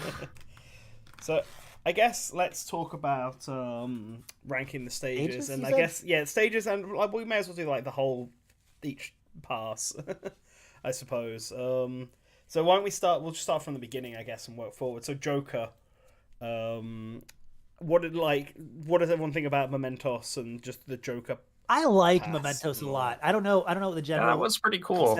Yeah. I quite liked. It's a little big, so it's better. Yeah, it's better. It's a little big, so it's a little better for, I'd say, having more people. Like if you're playing 4 people, and also it's simple, but the way the stage moves and everything is a little chaotic. So like it's simple, but it has stuff going on that differentiates it, and the music is awesome. Yeah. It's got really great music. I like how love the music that. changes the color of the stage. Yeah, I was just gonna say that's aesthetically such a like a small cool thing to add in. Love that kind of stuff. I'm not like a big Persona fan or anything, but I like have friends who like it, and I have worked in retail video gaming, so I've seen it for a very long time and everything. And having the stage change colors and stuff like that does, as an extremely casual or outsider person of Persona, it screams Persona to me, that stage. And just the way it's set up and stuff, like everybody said, it's simple but bigger, and there's a lot going on. I think it's a really cool stage. I actually think it's probably one of the better DLC character stages. Yeah, I agree. Definitely. I think That's like a lot of the layouts for the later stages for the later characters were pretty basic, just kind of flat. But this one at least has like a little bit more going on, I think. Yeah, it's got like variation in it. It's got hills and inclines. Right. I think it strikes that perfect balance of not being too gimmicky, where it's like, I never want to play that stage because the gimmick just ruins it. Yeah. Right. And not being too simple either, where it's like, yeah, okay, but it's a very simple layout. Yeah, it's just Battlefield or small Battlefield. Yeah, right. Which was also DLC. I'll give Mementos actually the same rating that Maddle will, and I'm going to give it an 8 out of 10. 8 out of 10. 8 out of 10 fighter pass characters. I think ones, I don't know. Just thinking in the full context of of every DLC stage and what I'm going to be giving each one, I'll probably give Mementos like a 7 out of 10. It is one of the better ones. I will give it that. The train obstacle is also quite fun to knock someone down and then they get hit by a train. Just out of nowhere is quite a funny way to take stuff out. I think that this stage is probably like thinking about every stage in the DLC, it's probably my second or third from the top, I'd say. All right. second or third favorite. I don't know. And you, Papa? Probably, yeah. Hello? Papa, you still there? Oh yeah, sorry. Did you ask me a question? I didn't hear you. Sorry. Yeah, I asked what your where you would rank Mementos. Oh, rate it. Oh, it's tough because I'm probably forgetting about some of the later DLC stages and be like, oh no, I know better. Yeah, I would say it's probably first or second of the DLC stages. I do think it's one of the best DLC stages. I'll give it an 8 out of 10. I'll be an 8 out of 10 as overall out of all stages in Smash. Out of DLC stages, I think it's probably my first or second favorite. Though I may be forgetting a stage that we'll probably come up to at some point. There is one that I'm going to give 10 out of 10 to. I can say that already. It might be the same one I'm going to do. Yeah, I also have one too. There's one stage I'm thinking of that I really like what it brought. Well, we'll get there. We'll get there. So next we're going to Dragon Quest and Ultra Vigoroso. And I think of all the moving stages, this one's probably the best one. There's 4 moving stages unless I'm forgetting one. And this one, it is a simple layout. It's basically just Bayonetta's stage again, but with a part at the beginning where you can get people trapped under. I actually have this stage. I really like Hazards Off because it has different platforms from a lot of the other Smash, the typical Smash tournament legal stages, and it's a little bit bigger. So I've used this one in tournaments, and I've had some really hype stuff happen on the stage with no hazards.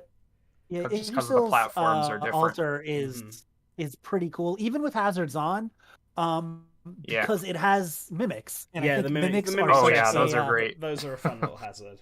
They're such a staple of just RPGs, exactly. And I think it's really cool to have them in a stage. I don't like it as much as Memento. It's pretty good I feel like, because it can be used as a casual stage, and it can also be used in a fairly competitive sense, especially if you're doing doubles or something like that. So I think it has that. It has that variety and that. It's got a lot of uses. But I will say one thing that brings it down is the music selection sucks. Yeah, that's pretty bad. It's just the 8 midis, 2 from each of the Dragon Quest games. Yeah, and they don't even have the actual Dragon Quest theme. Yeah. I know. It's ridiculous. It's so bad. And unfortunately, that really brings the stage down. But it's a good-looking stage. I like the layout. It's a little bit different. And when you do keep hazard-ons, I like the hazards. So, and it's got that versatility, like I said. So, I don't know, maybe a 7 out of 10 for me. Yeah, it's probably right behind Mementos for me. Yeah, the music's really what kills it for me. I think this is probably going to be my baseline. This is going to be my neutral selection from all the DLC, and it's going to go in 5 out of 10. It's fine. It's probably the best of the moving stages, which probably gives away already what my later ones are going to be like. But it also doesn't do a massive amount to really interest me. It's fun to have just one-on-one fights on because it's very simple, but the platform layout isn't just Battlefield again or Town and Village again. Yeah. Town and City even. Oh, is this whatever it's called? The Animal Crossing stage. So, but that is 5 out of 10. I agree. Yeah, I mean, maybe 7's too high. Maybe a 6.5. Influencing you, but I pretty much agree with what everybody's been saying about this one. It's definitely a middle of the ground DLC stage. I think it does strike that balance that Mementos kind of has, where its gimmick isn't too much, but it's kind of neat, the mimics and stuff. As far as moving stages go, I agree. I think it's the best one out of the moving stages. I actually like the background for it too. It's very bright, very fun stage. Just visually looking at it like that. But yeah, the songs could be better. It's not my favorite stage. It's not my least favorite stage. It's definitely a middle ground stage. Yeah. Cool. Next one then is Banjo-Kazooie and Spiral Mountain. And I think for me, that'll be a 5 out of 10 for me. But for me, this one's probably an 8 out of 10. I'm thinking But I think I like it's got the unique idea of the stage spiraling, so that the perspective is constantly changing, and then the hazards and the layout changes based on that. I think that's pretty cool, and no other stage does that, so that gets it a bit of a bump up. There is obviously a bit of bias because I'm a big banjo fan, and the music selection is great on that stage. Yeah, the music is great. So yeah, I'll probably bump that up actually when I. Yeah, but that's I think it's a good stage. It was the obvious stage for Banjo-Kazooie, and I like they did something unique with it because it's not something I would have thought of playing into the spiral gimmick of it. Yeah, my problem with it is that gimmick though, because it's like a little disorienting. Like I have a friend that gets missing some games, and he literally can't play on that stage. And then the actual layouts when it rotates aren't that great. Yeah, they aren't amazing. They're fine. Yeah, it's better, I feel like, in concept than in execution. Yeah, that's a good way to say it. Yeah, I do really like the music, and I do like all the details. It's got one of the best because unlike we'll get to the later DLC stages where it's just like let's just throw a freaking movie in the background like Sora or Sephiroth. Yeah. It's like there's so much actual detail and stuff going on from the game in the background that it's really cool. And I like those details. I like that it has a different gimmick, and I think the music's great. But like I don't like what the gimmick is. Like it just doesn't work for me. So maybe like a 6 out of 10 from me. This is a tough one for me to rate because I love Banjo-Kazooie. The music, this might be my favorite stage music, is the Banjo-Kazooie tracks. I love seeing Bottles and Mumbo Jumbo and Gruntilda and all the background stuff.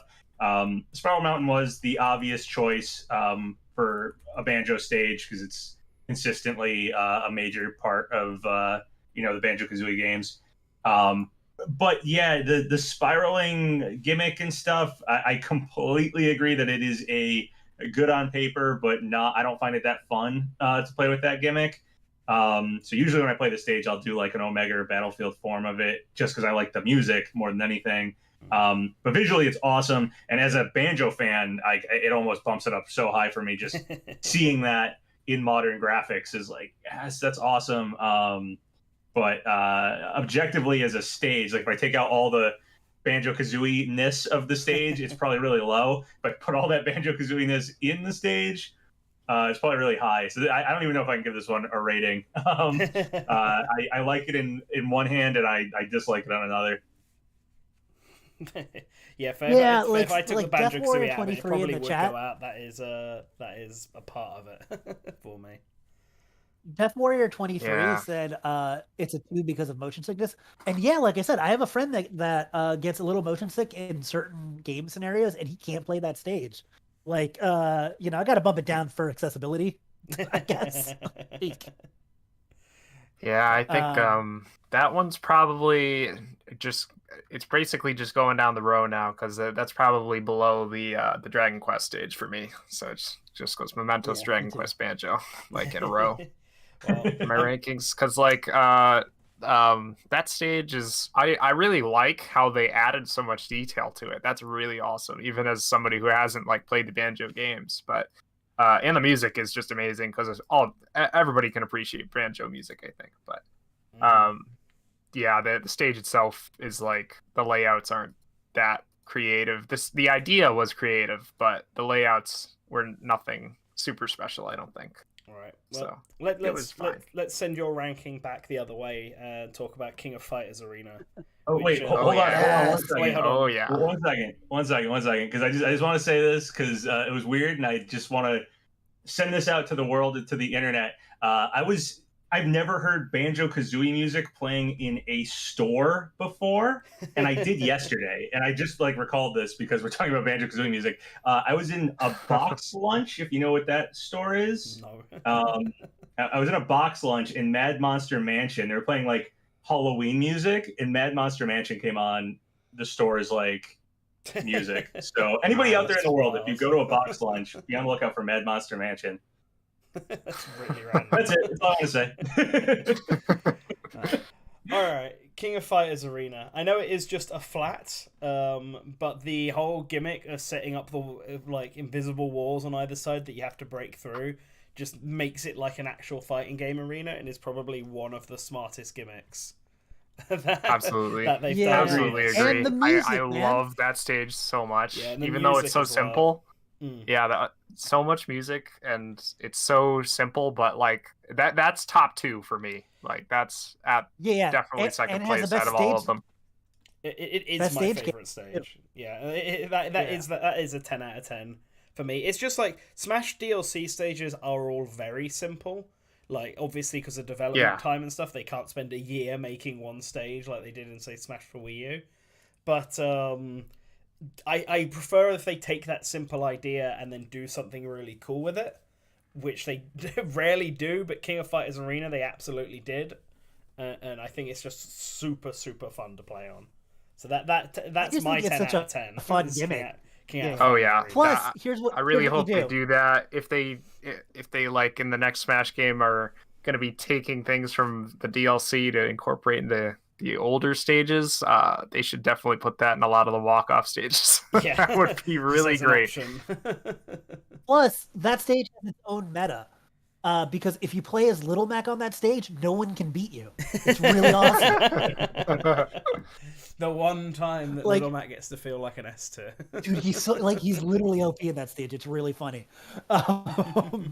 Because even if you try to corner him, he can just like counter and do and super armor his way through stuff. So it's really funny. Like you can try to camp him a little bit, but I really enjoy playing his Little Mac on that stage. It's really his home stage, not Terry's, if you think about it. No, it's good, and people are like, oh, it's simple. The gimmick gets boring. I don't think the gimmick gets boring because I think it just changes the way you play Smash.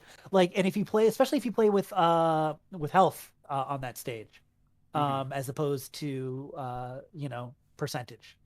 I think it just really, it's the only DLC stage that changes the way you play Smash. It has great music. I think the stage cameos are great.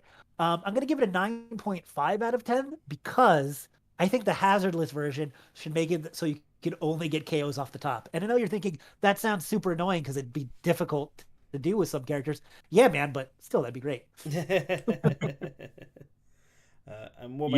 one would probably be my best DLC stage, if only because I think the gimmick is almost like adding a whole new mode to Smash. Mhm. We did a whole tournament in my Discord after Terry came out on this stage, and it was like, it's a whole other game. They basically, like, Smash is a platform fighter. This could have been a whole different way of playing like a 2D fighting game.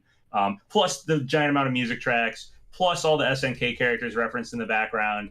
I think this one is like a perfect DLC stage. And I think few other stages, I can't even think of any other way that you would have a gimmick for a stage that basically feels like they added a whole new mode to the game.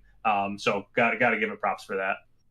Yeah, and it perfectly represents Terry as well. Although I really thought we were going to get a train stage for him, but they use it as the background for his Spirit board. his spirit board. yeah. That's awesome. Yeah. Yeah, dude, all in all, Terry's content that came with him was just the best. Like he got the best everything. Yeah, I think the Terry edition in the DLC it just hit like every box correctly. Not only was he a surprise, like He even got no one Sans was as a Mii guessing- costume. Yeah, Like, that was the Sans best. Mii costume came with him. Yeah, like not only was he like super unexpected, like no one was like saw it coming. It's also got a really good stage, a ton of music, spirits that are not just from King of Fighters but also from other SNK games, as well as like a bunch of Mii costumes also from SNK. And then it really was just the SNK pass. Like even the trailer for Terry was basically just a big celebration of all of SNK's fighting games.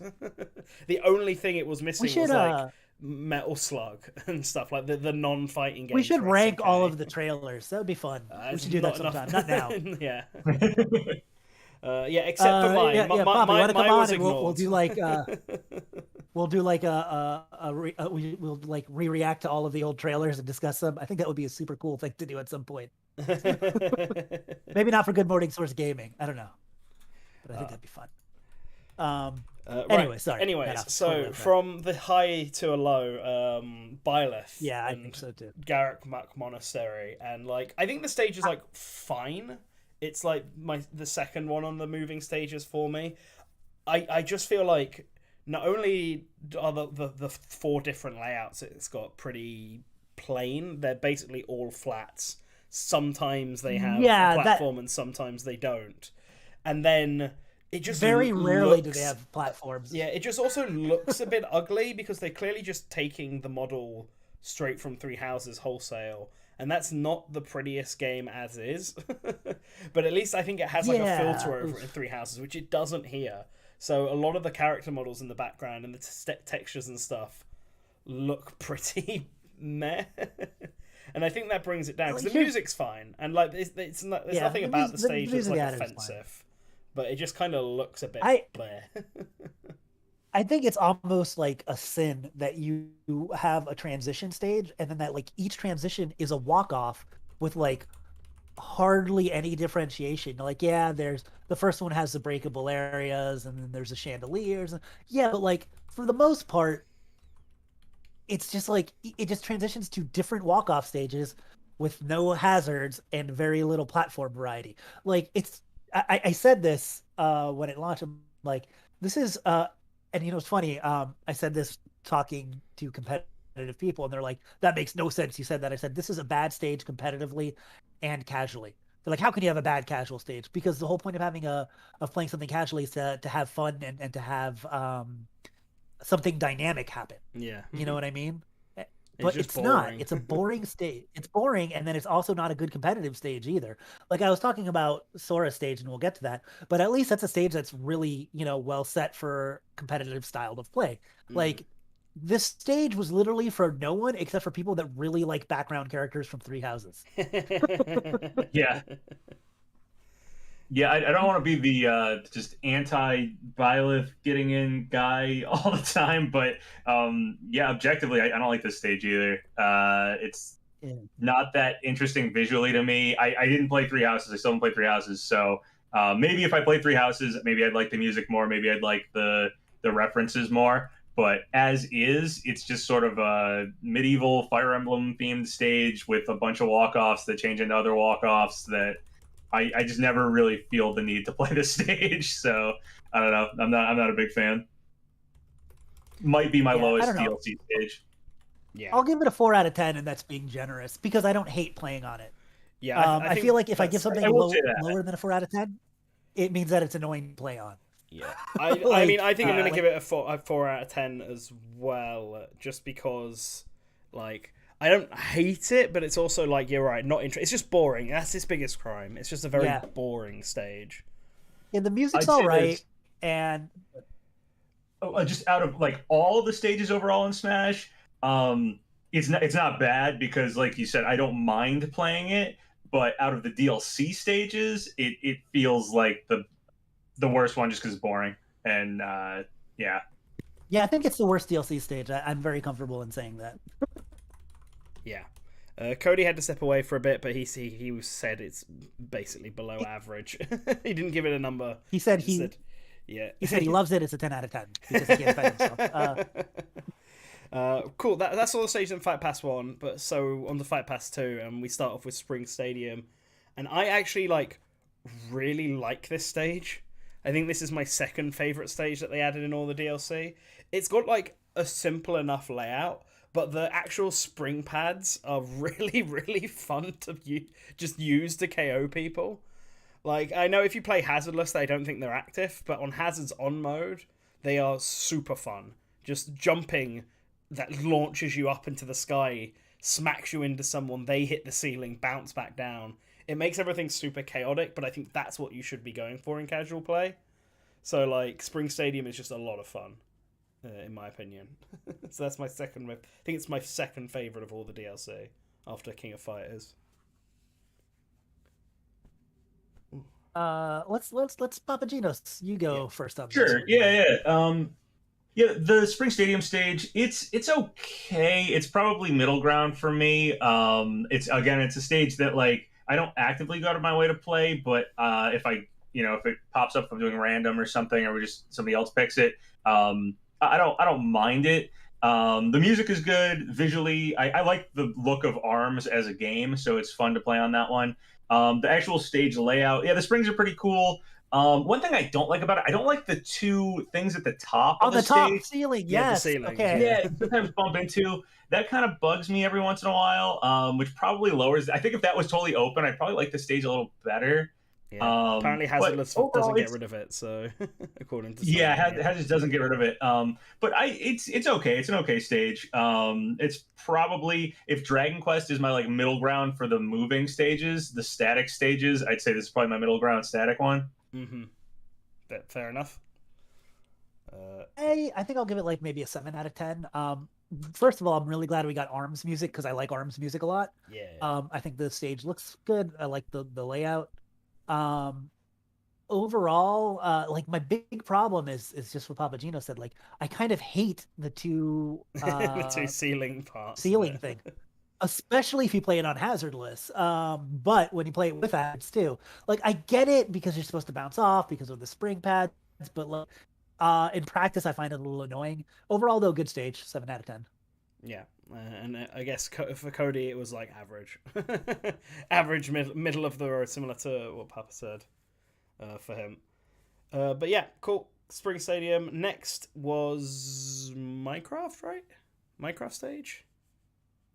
Yep, yeah, That's Minecraft right. is Steve is after Min Min. Man, there was a really big gap between Min Min and That's what- Steve, wasn't there? I think that was the longest wait if you don't count. I think Byleth to Min Min because of Arms in the like a fighter Yeah. from Arms being in the middle. Yeah.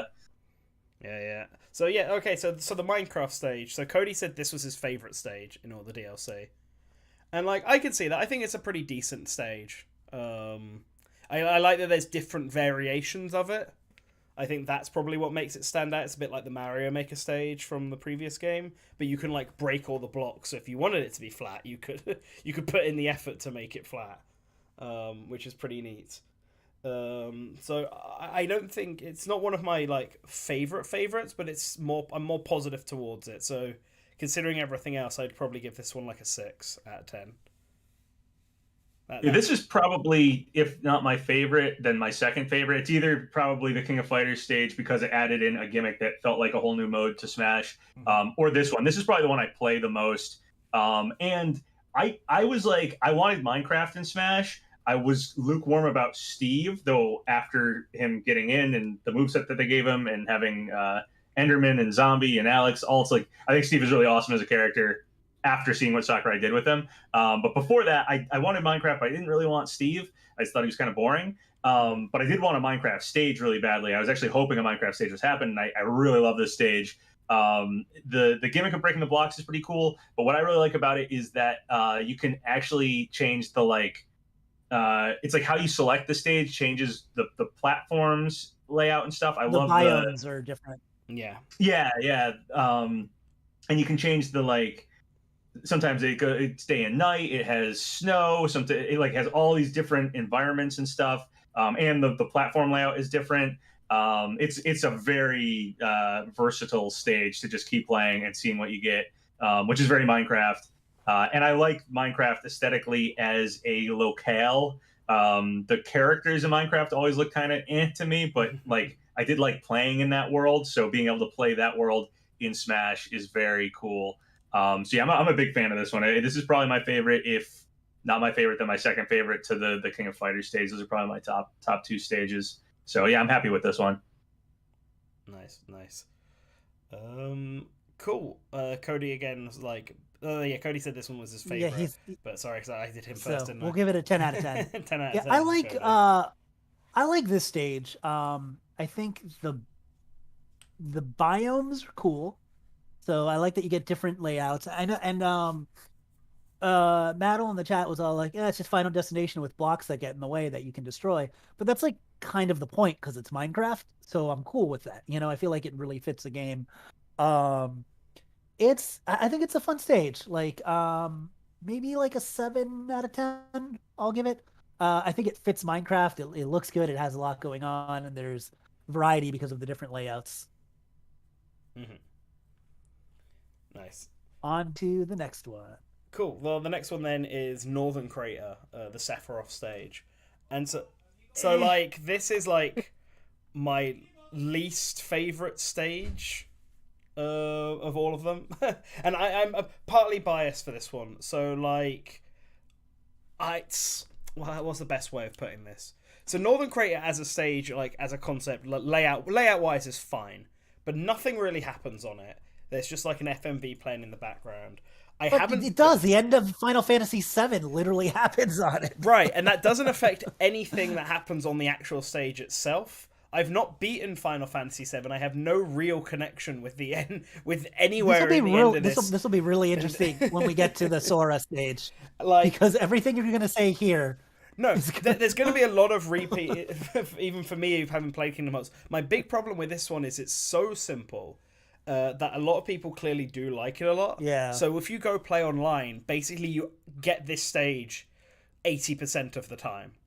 Like every time I've been playing online since Sephiroth came out, I could almost always bet on it being the Northern Crater to the point that I'm just completely sick of playing on it.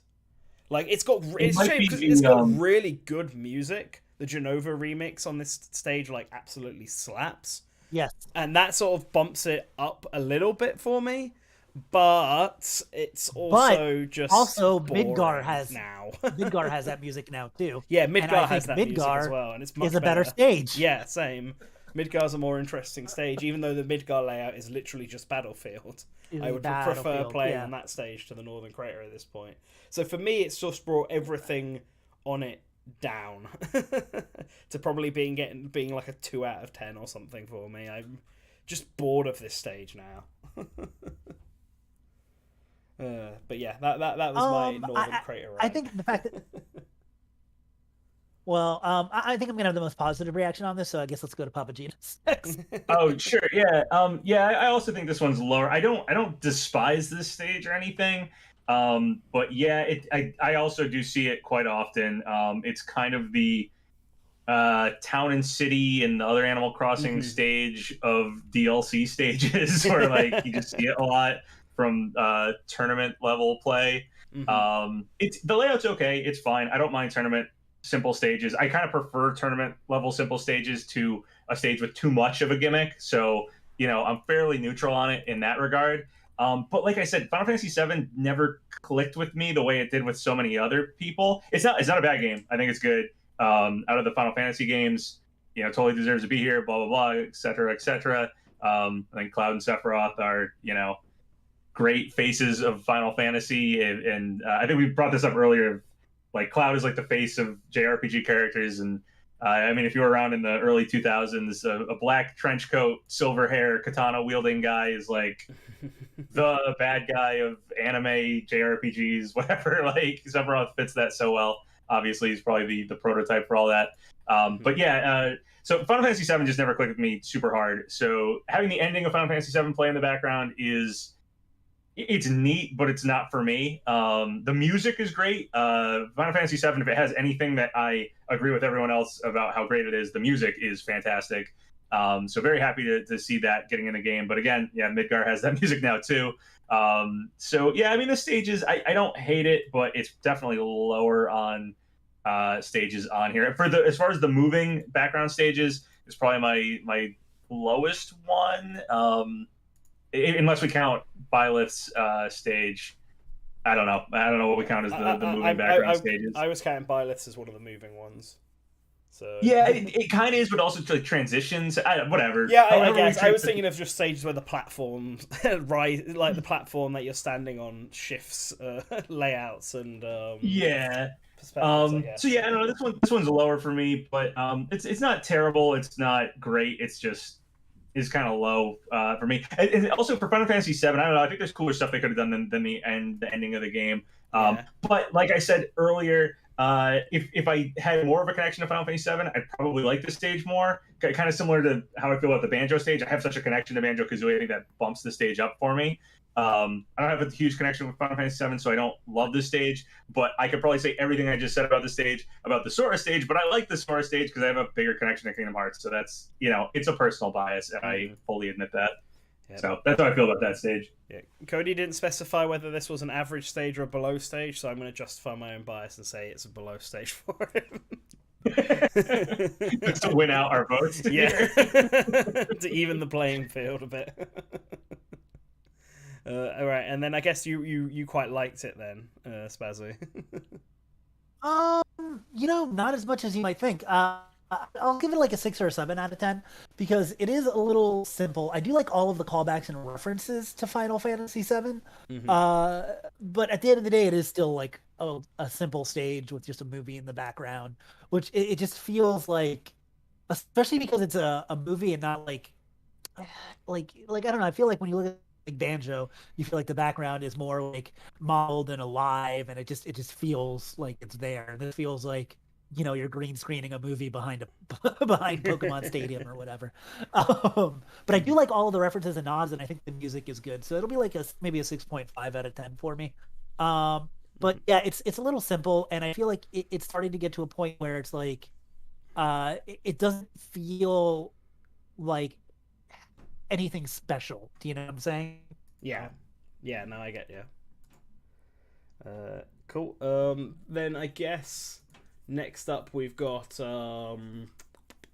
Owlrest, right? Xenoblade 2. That'll be the next one. Yes. Yep. So I guess for me with Owlrest is that Owlrest it's an alright stage actually. I don't have anything against the Owlrest stage. It's quite small. That might be my one criticism of it. But I like that it's just sort of like the Cloud Sea is such a pivotal part of Xenoblade Chronicles 2, and it just lets you fly across every Titan, and you get to fight on the back of Gramps, which is quite a funny choice for a level. So I quite like it. Owlrest probably also sits in like the 6 out of 10 camp for me. But yeah, that's that. But I guess you might not have been a bigger fan, Spazzy. I actually quite like the stage. Oh, okay. I will give it I will give it maybe a. You know what? I'm going to give it an 8 out of 10. I know that's very high. That's my Mementos rating. But I like it. I think what I appreciate the most about the stage is it gives me a stage that's not Gower Plains that I can play Xenoblade music on. Because Gower Plains sucks. That is a very good point. Yeah. Yeah, true. Even when you play Gower Plains in like Omega or Battlefield mode, like it just, I don't know, it just doesn't look visually interesting. This stage I feel like always looks nice. I feel like it is a little small, I'll say that, because with the way Gramps works, when you're playing it with hazards on, it doesn't really lend itself to super competitive stuff. So with a stage like that, I'd like it to be a little bit bigger, but I like it. It has a gimmick that's not too intrusive. The music's great. I think visually it looks cool, and it's different. It's a different stage, and I appreciate that. Yeah, someone brought it up in the chat, but the fact that Gramps actually speaks throughout it and commentates on the match, if you're playing it in like hazard mode, like especially if you're playing as one of the Xenoblade characters, he has very specific voice lines that he'll say for them. It just sort of adds a lot of charm to the stage. I think the stage is quite charming. I might actually bump it up to a 7 for that reason, because like it's fun. There's clearly a lot. Yeah, I feel like even if you don't like Pyra and Mithra, I feel like they brought like a decent amount of cool stuff with them. So unless you just like really are triggered and hate Xenoblade, which plenty of people are, yeah. I think the stuff they added was pretty good. All right, moving on. No, Kody's back now. So. Oh yeah, I am back. Hello. Oh, you wanna? This one is just that. This one is basically average for me though. Like it's fine. I don't really have a connection to Xenoblade either, but I do really appreciate like all the details you were talking about with the commentary, and I do like the whole aesthetic of it in the clouds too. I don't mind it being a small stage too, especially since the other Xenoblade stage is really big. So yeah. Yeah. Did Papa give it? Did you give your opinion on Owlrest? Yeah. So it's kind of the Banjo-Kazooie stage of Xenoblade. I feel like where the stage gimmick and stuff is like if you took out all the Xenoblade stuff, I'd probably be like, it's not the best stage. But with all the the visual stuff in the background, Gramps talking. I think if you're a fan of Xenoblade, you'll probably really like this stage. If you're not a fan, it's probably an stage. I'm like a lukewarm Xenoblade fan, so it's an okay stage. But I do appreciate all the stuff. The visually in the background looks really cool. Gramps making commentary and stuff is really cool. So yeah, it's not my favorite stage to play on, but it does look cool. And again, it reminds me of like the Banjo-Kazooie stage. I feel like the love letter to the game itself and how much it references is really awesome. It got that part right. As far as like as a Smash stage, it's okay. Yeah, fair enough. Yeah. So then next up then is the Kazuya Mishima Dojo, I think is what it's called. The Tekken stage. Yep. Yeah. And this one's also alright. It's kind of just like it's kind of the same as the King of Fighters arena actually, but the wars are contextualized by giving you actual right. walls. The difference is once you break the walls are broken, so you don't have to break through a barrier. You Yeah. So I think it's like weaker than that. Yeah. But it's also got like it's not a walk-off stage. It's actually like you fall. Yeah, off. It's not a walk-off at least. Yeah, so I think that the Mishima Dojo probably sits around the 7 out of 10, 8 out of 10 region for me. But because the Tekken music is great, so the music on the stages are great, and I like that there's also the ceiling that you have to bust through as well. Like you really start off in an enclosed space until you start throwing people through it. So there's a lot of fun stuff on there, but it is also just a flat. Once you take that away, it is just a flat stage. Yeah. So it's pretty average for me, but it has yodeling on Meadow Hill, so it's a little bit above average. When you take away the fine. Tekken stuff, it sucks. It's not great without the Tekken stuff, I think. Yeah, but the fact that you get Heihachi in the background, the fact that like the actual stage gimmicks, like whatever, it's okay. But the stage stuff isn't that interesting. Fits Tekken at least. The music, I think the actual gimmick is sufficiently different from Terry's because, like I said, the difference is once you break it, it's just a regular stage. I mean, it reforms or whatever. But once you break it, it's different than having, because going through the wall is tied to your character in King of Fighters, not to the environment. So I feel like it's sufficiently different, but it's not that interesting to me. I don't know. I might give it like a 5 or maybe a 6 out of 10. I just like all the Tekken music and I like the theming around it, and the gimmick isn't terrible. It's not like a bad stage. So maybe a 6 out of 10. Yeah, I rate it around that as well. The breaking of the walls and stuff it's an okay gimmick. It's one of those like probably cool on paper, but not as cool in practice ideas. The King of Fighters stage, I agree, is the better use of that similar gimmick. But I love Tekken. So Tekken music, Heihachi in the background, very cool. This is actually, we haven't really brought this up for any of the stages, but this stage in particular, if you play like the Battlefield version, I love the look of the Battlefield version of this stage. Yeah, it looks really good. Oh yeah, this one does have a really cool look for that. Yeah, so I go to this stage often to play Battlefield with Tekken music, and that like the moon and the Buddha statue and everything like is really, really cool. I dig this stage for those reasons. But yeah, I'd probably also say 6 out of 10. It's not a bad stage. It's not a great stage. It's an okay gimmick that I don't like playing around with that much. I don't hate playing around with it either though. But the fact that it has Tekken stuff makes me like it a lot. and it's a good choice for a Tekken stage too. It reminds me of Tekken. So that's cool. Yeah. Cool. I guess then it's Hollow Bastion from Kingdom Hearts, which is like, I guess it's a slightly better northern crater for me. That could change if I start playing online and it just starts appearing all over the place. And it's a slightly worse northern crater for me. So there we go. It's basically the same thing for me as that, but with a different layout. I like the transition into the stained glass because I think that's really cool. I think the stained glass aesthetic's really cool. But the fact that doesn't happen on hazardless mode kind of is really annoying because it just makes the hazardless mode really worse, especially because the visuals of Hollow Bastion aren't that interesting. which is the problem I have with the Dragon Quest one. Like, you start off in a cool place, and then you just start floating around the map of Alrest, not Alrest, whatever the place is called in whatever it's called in Dragon Quest. I can't remember the world name. Dragon Quest 11. Yeah, Dragon Quest XI's world. Yeah, you're just flying above like the map of that's clearly just ripped from the game, and this feels like it's just ripped Hollow Bastion from Kingdom Hearts. But Hollow Bastion's a stage you're meant to be platforming around, so it's not actually that visually interesting, other than the parting waters that you start with at the start. So it is a bit meh on that front. But like the stained glass window part of it makes it slightly more interesting than Final Crater, and I think I don't know actually. I haven't played it enough to say, so I'm gonna give it for now a tentative 3 out of 10. What did I give Final? What did I give? I don't remember. Should have been keeping track.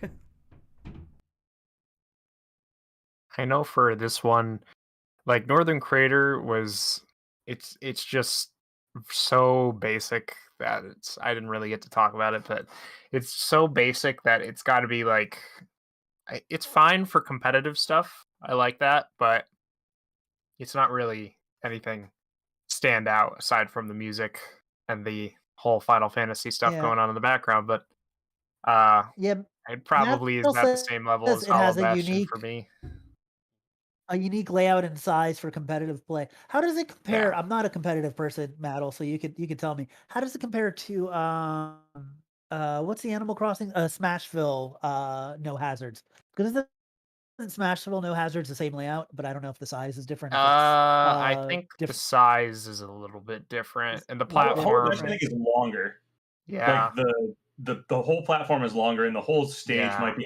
Last night I played with friends, and we played nothing but Hollow Bastion. It felt bigger than playing the Animal Crossing stages. Yeah, it does. Right. Cool. I like this stage. I had fun playing it, but I like Kingdom Hearts. Could it be better though? Yeah, I mean, Kingdom Hearts. We could have gotten more Kingdom Hearts music. I like the stained glass thing, but having it tied to the having hazards on is kind of annoying. There could be more references to even like if the Heartless were all running around Hollow Bastion in the background would probably look cooler, but I get it. Donald and Goofy not being here, I get it. But is what it is. So I think as a Smash stage, it's fun. It's basic. I like the Kingdom Hearts references. There could be more Kingdom Hearts references. It could have better Kingdom Hearts content, but not a bad choice. All things considered, what we could have gotten from Disney and all that. But I'm a fan of Kingdom Hearts, so I like this one better than Northern Crater. But it is what it is. Not the best stage, not the worst stage. As far as competitive play goes, like if you boil down all the stages. I think it's a really cool competitive stage. I actually do like the layout quite a bit, but it is a simple layout, so that's not saying too much. Okay. Simple layout for a simple character. I think I got disconnected from the voice chat for a minute. Yeah, like I don't know. I think I might like the layout a little bit better than Northern Crater. I've got more of a connection to Final Fantasy VII, and Final Fantasy VII definitely has a better music selection in this game than Kingdom Hearts. Agreed. So I would put this below Northern Crater, but I put them around the same place. Yeah, I like the layout of Hollow Bastion, and I like the whole transition to the stained glass thing. But the music on Northern Crater is so good. Yeah. Like I'm not like I there's nothing wrong with simple stages. It's just I don't know, finishing off Smash with like if you don't have a connection to Kingdom Hearts, it's just like such a basic stage, But it's not bad. I mean I enjoyed it. It's fine. Yeah. Very average. Yeah, exactly. It's fine. That's how I would describe it. It's a fine stage. Cool. Is the stained glass part? Is it Dive into Heart? Is that what they're? Yes, I think that's what it's called. Yeah. I think so. Dive into Heart. Okay. Because it's the stained in Kingdom Hearts. I'm pretty sure that the stained glasses are meant to be like visual representations of people's hearts. Like that's why they put people's symbols on, like the images on them, because it shows what's like most important to you and stuff like that. I think that's the idea behind it. because that's where you go whenever you like dive into somebody in the game and fight their like inner versions. So yeah. All right, final stage, small battlefield, 12 out of 10. They just made it better. There we go. Nah, so small battlefield is small battlefield came with the ability to play any song on the battlefield stages. True. So that's instant 10 out of 10 just because of that. Good point. I'm waiting for smaller battlefield where it's just one platform in the middle. But by the way, guys, I'm very happy that we decided to rank the stages and not like the DLC passes or characters, because everybody does that. I feel like this was a better use of their time. Yeah, I realized that we talked a lot about the characters already, and I don't think we're not going to sit and rank the spirit battles and take that into consideration. So, the Roxas spirit battle is really hard. Has anybody tried the Roxas spirit battle? Yeah, it is quite hard. I've done it. It makes for a fun final boss for Smash. Yeah, I beat it, but also my Roxas did the side beat off the side after playing him like 20 times. So I don't know if I can count that as a win, but I got the spirit, so I'm counting it as a win. Right, so I guess we've gone a bit over the time, but we didn't get through quite everything. So I'm going to combine the last 2 points. I did want to touch upon it. Okay. With Smash Ultimate is now basically done. We might get a couple more spirit events. I kind of hope we do. Seeing as we got the Metroid Dread ones and stuff, and there's still a few they could do up to. I can't imagine it takes more than like 1 or 2 people to get this done.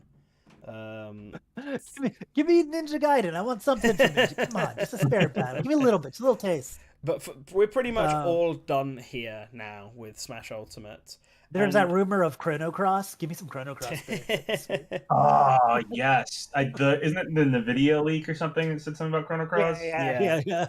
And please, I like Chrono Trigger more, but I like Chrono Cross as well. I kind of consider them totally separate. But I like Chrono Cross. I'd be happy to get something, even just like a remaster or something. I'd be totally cool with that. Yeah, me too. But how do we think of Ultimate now that it's done compared to all the previous Smash Brothers games?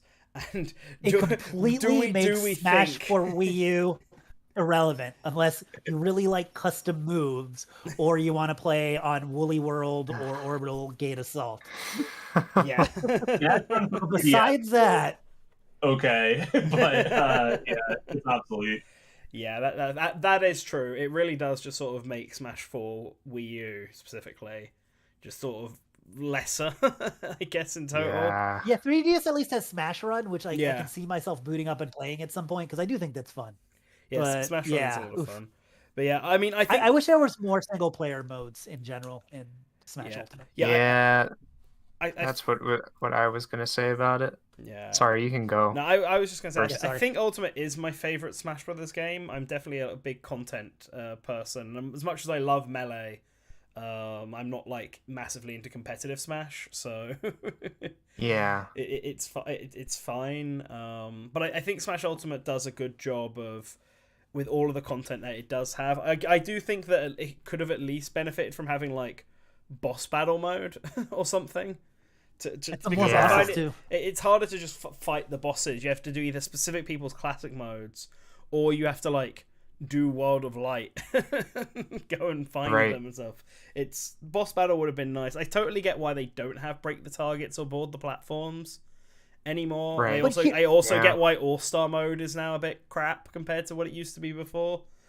All-Star mode would have been nice to have something. How great would have break the target and board the platforms have been if they included it in World of Light in certain sections, just to like give you something else to do so you're not constantly doing spare battles. So that was actually going to be this game has so much content, and that's definitely like the best part of it. It has so many different characters in so many different stages, but I think the one thing it doesn't have is it doesn't have a lot of stuff outside of just the fights with the characters, like fighting.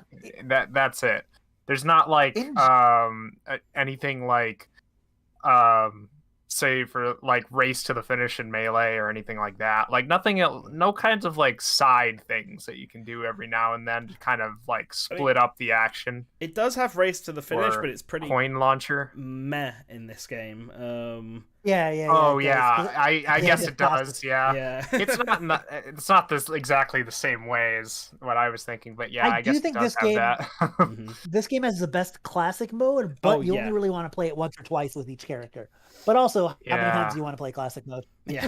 In general. Right.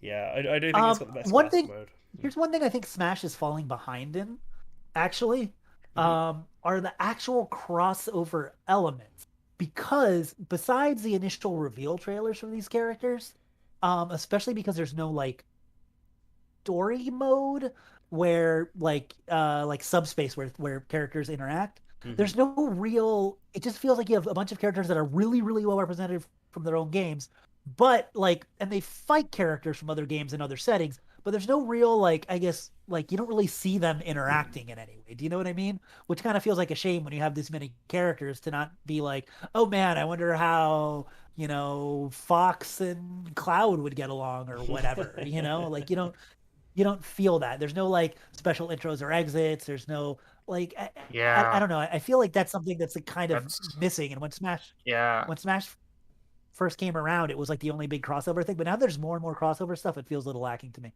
Sorry, Kody. No, it's okay. I was just gonna say, like, I think since I think since Smash 4, they kind of have like backed off of doing like character interaction stuff. Like in Brawl and Melee, there was at least like the adventure mode and the the two different adventure modes, and they both had their own little kinds of stuff in them, little tiny cutscenes where you got to see different things and interactions. But since then, it's probably been a lot harder with so many characters. Yeah, I was gonna say, I suspect that might have to do with all the third-party stuff getting in. Right? Yeah. Exactly. That would have been. It would have been so much. Yeah, like I'm pretty sure they probably had permission to do what they wanted with Snake and Sonic, but at a certain point, I feel like they can't do character interaction, like CGI cutscenes and all this stuff without getting permission from these parent companies, and it just gets muddled up and tough. Yeah, that's just my guess. It's notable that the Square Enix characters only appeared in CG trailers for other Square Enix characters. Like Cloud and Hero were only in the Sephiroth trailer, and obviously Hero's own one, and then Sephiroth was in Sora's trailer. That was kind of the, like, I guess if you wanted to call Sora before Sora happened, just using the trailer itself, if you had noticed that it was only, I think Sephiroth and Cloud are both turned into trophies, little trophies. You could have maybe been like, wait a minute, it's only Square stuff. But also, if you had time to even think of that and notice it. Also, Sakurai referencing the trophies again, despite the fact that trophies are gone. In this game, that's another side thing. That's another thing that's missing too. Yeah. So I mean, trophies or descriptions for the spirits would have been nice at least. Yeah, I think descriptions for the spirits, even just brief ones, would have been nice. Because like, I think on the one hand, I was super disappointed that trophies weren't in there, because trophies is like one of my low-key favorite parts about Smash Brothers. But spirits allowed us to have so many more series represented, and allowed for them to really easily keep the game updated. And spirits also like basically are the event matches of this game. So while it would have been nice to have like some of the variations, I think event mode had a few really fun ones, like the Game & Watches falling from the sky and you can't let them touch the stage. But I think for what they did and how many there are, I think I would actually probably prefer they just stick with spirits going forward, because I think they add a lot to them. But I think some kind of descriptions or something to give a bit more context for each spirit would be nice. I think, definitely. I think spirits are the only way to do it going forward, and it was the right move, because you can't make trophies for everything at this point. So you're gonna cut down so much, and the fact that these are basically also the event matches, it was the right move. It's maybe not the ideal situation. Like, it'd be great to have trophies with tons of information about the characters and their series, and then also a ton of event matches. But obviously it's just too much work. I would like at least some like a 2-sentence description for each Yeah. spirit. Like it doesn't have to be a We'll do lot. that. Yeah, that's doable. Brief elevator pitch for who everyone is, and then like what game they're from. He has the series they're from, but you could throw the game and the year down there like they did for Smash before.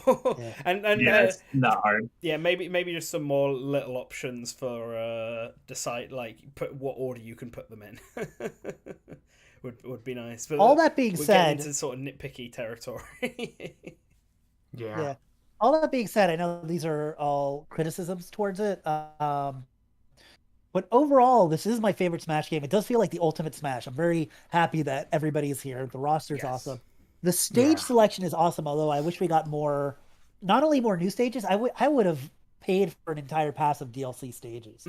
Like I feel like stages are almost as important as characters at this point. Yeah, I agree on that. Like, one of the things I was disappointed about in the base game was the fact that we only got like 4 new stages: Mario, Zelda, Splatoon, and Castlevania, and that was it.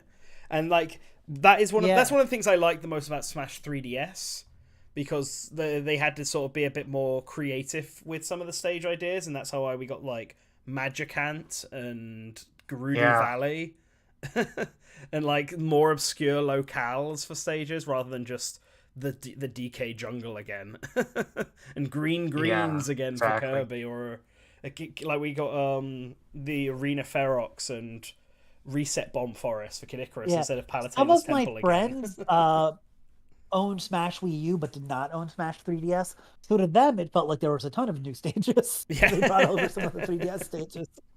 The 3DS stages are some of my favorites too. I think it is because they reference obscure stuff. I think that is probably why. I never thought about it that way, but yeah, the 3DS stages definitely reference like specific locations and stuff from these games. Got a lot of more interesting. Yeah, they also had to be a lot more simpler because of the Melee stages.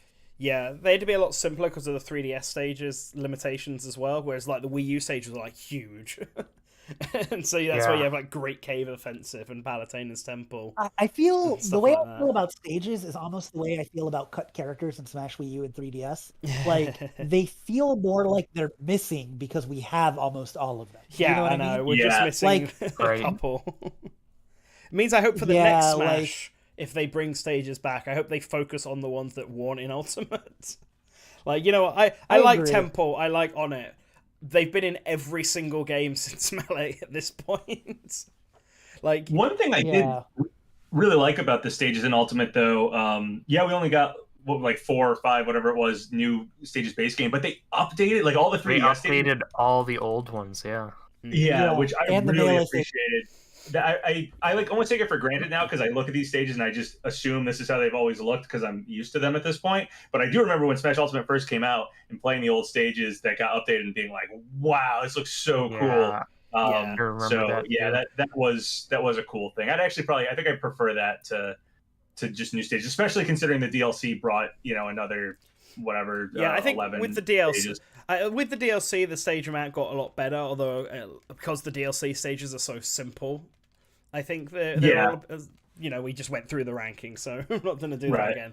But I agree, the Melee stages getting that like full revamp really benefited all of them. Like the 64 stages are still sort of designed to look like high definition versions of what the 64 stages should be. As opposed to what Project M did, where it rechanged all the models, etc. For when it brought those stages back. But like the Melee stages got like full overhauls basically visually, and they look very, those were very so cool. Awesome. Fountain of Dreams now, super big jump. It's super nice. But guess then final point. Smash is now done. Sakurai has said he's probably only going to work on a few more games. He's definitely not working on Smash next. But when do we think Smash will come out? Because there's always a Smash every generation. And while I don't see the Switch 2 coming out for like the next 2 years, 3 years, maybe, we could get it. And then we'll be back to potentially speculating about Smash again. So I'm just curious, what do you guys think? When do you guys think we will start getting Smash? Do you think Sakurai will come back? Do you think they can do anything to try and top Ultimate, or should they try and take things in a different direction? I guess those are my 3 main questions about it. So, Papa, do you want to go first? Sure, yeah. So when I think Smash is going to come back is it's a tough guess. I would say, unfortunately, what we're probably looking at, and I want Sakurai to take a break and everything. I'm not, trying to get the guy to come back and do Smash immediately. But unfortunately, we're probably looking at one of those long waits, like Melee to Brawl or Brawl to Smash 4.